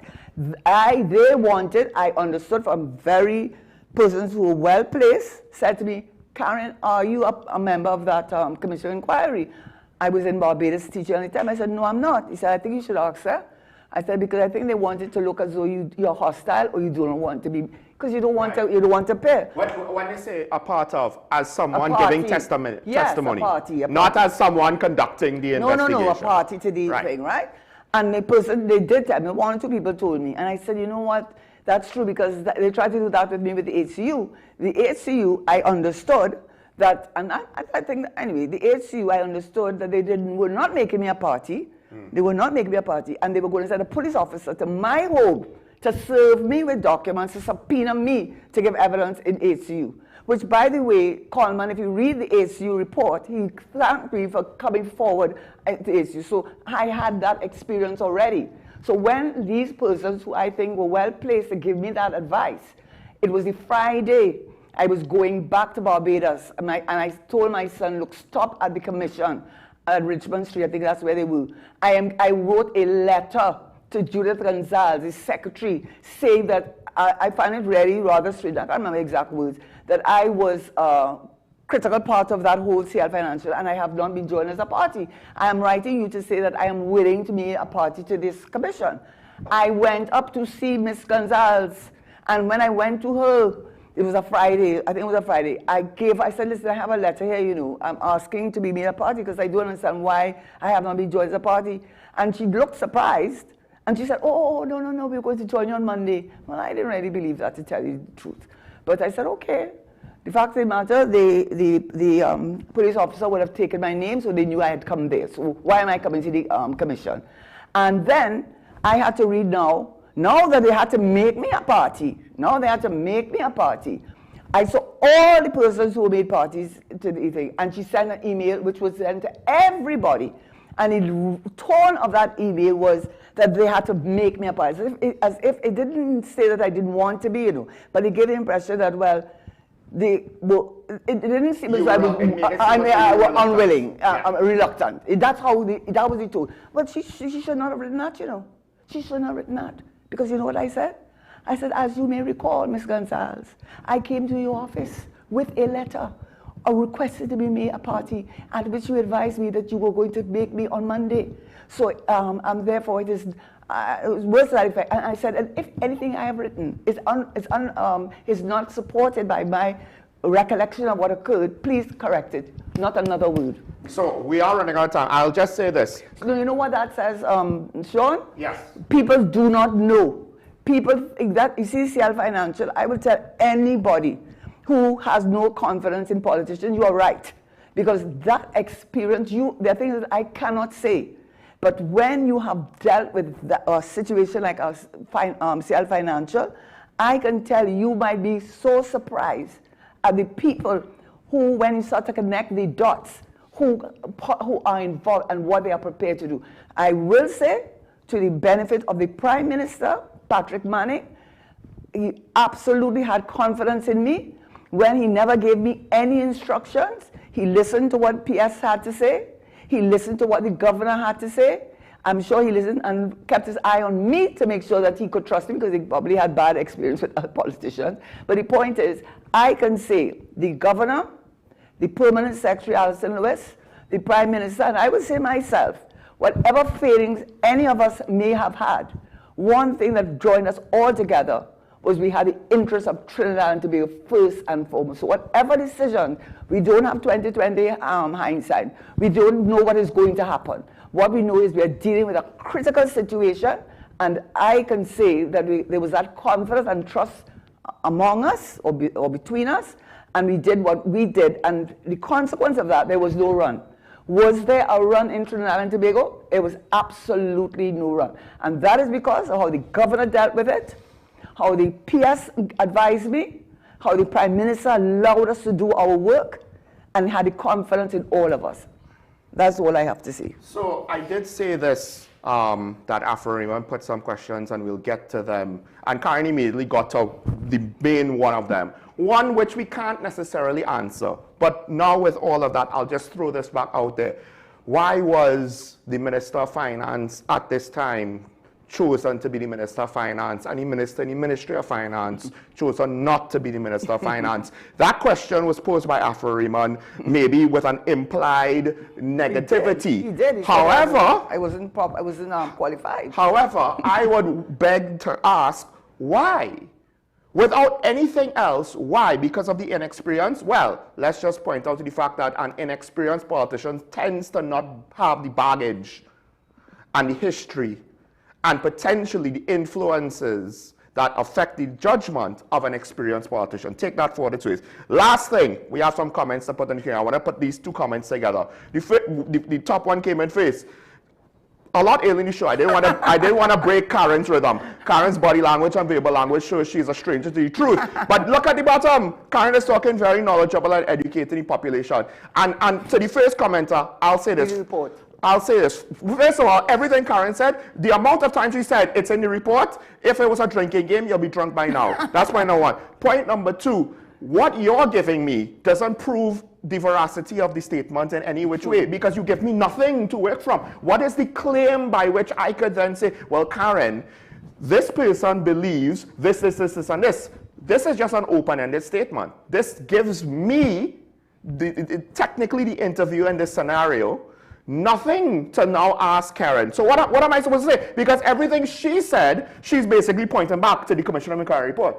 That was not facilitated or written by her. It was written by somebody else, right? So, listen, it is what it is. The reason why you might think that she's, maybe in her body language, you are subconsciously detecting she's holding back, because there are certain things that she would have been privy to personally, because she was there, that on some level it would be very difficult to reveal publicly, right? That could, because it would be her word against others, right? And it would cut a whole host of mess with regards to potential slander and defamation, and she doesn't necessarily have physical proof to say these things. What she is saying, she can point to the timeline as to the Commission of Inquiry report. Or, notice, if she can't point to that, what does she say? You could ask the people who were there that weren't me to back up what I'm saying if what I'm saying is true,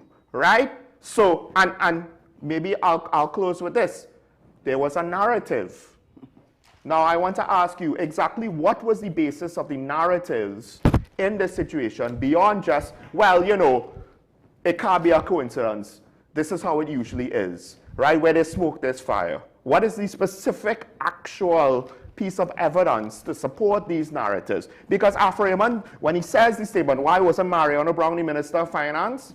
Well, I get it, he's qualified, but is that it? Because it works to the benefit of the government that he was not the Minister of Finance, given his history with Clico, right? Let's just throw that out there. And then you need to ask, maybe Mr. Manning had his reasons. What were those reasons? I cannot say, because I am not Mr. Manning, and unfortunately, he is no longer with us.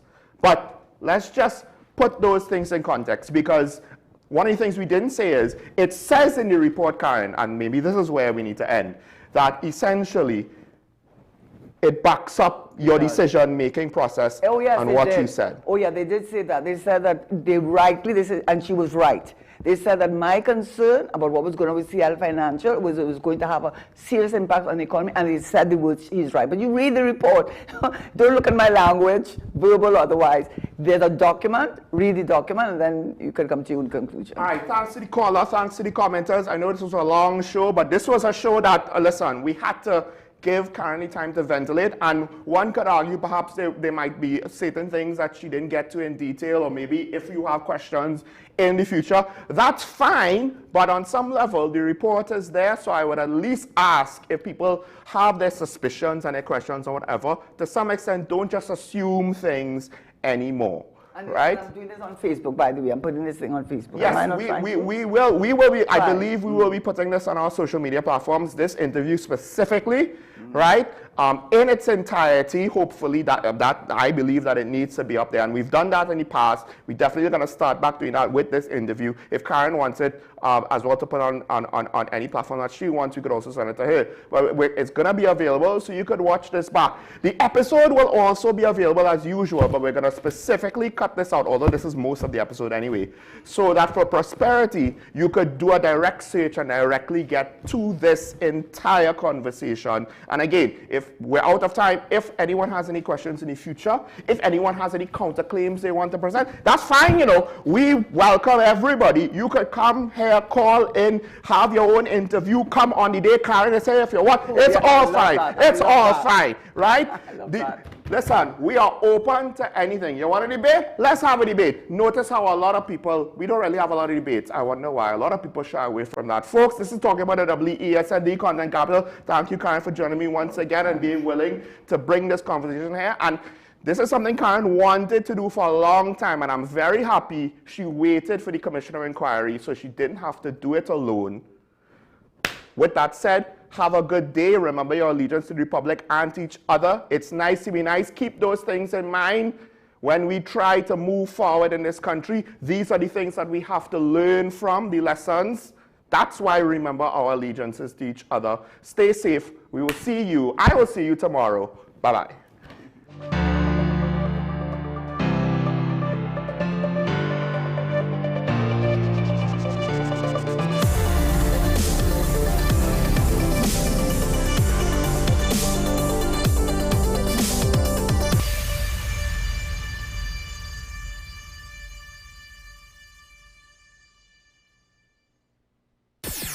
WESN.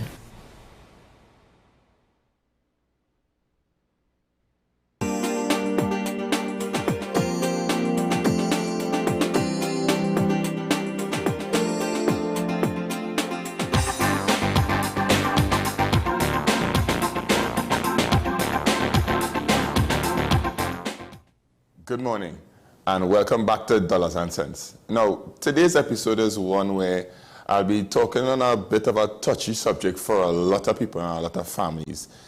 Money. And not only just about money, the psychology of money and what does cause a lot of conflict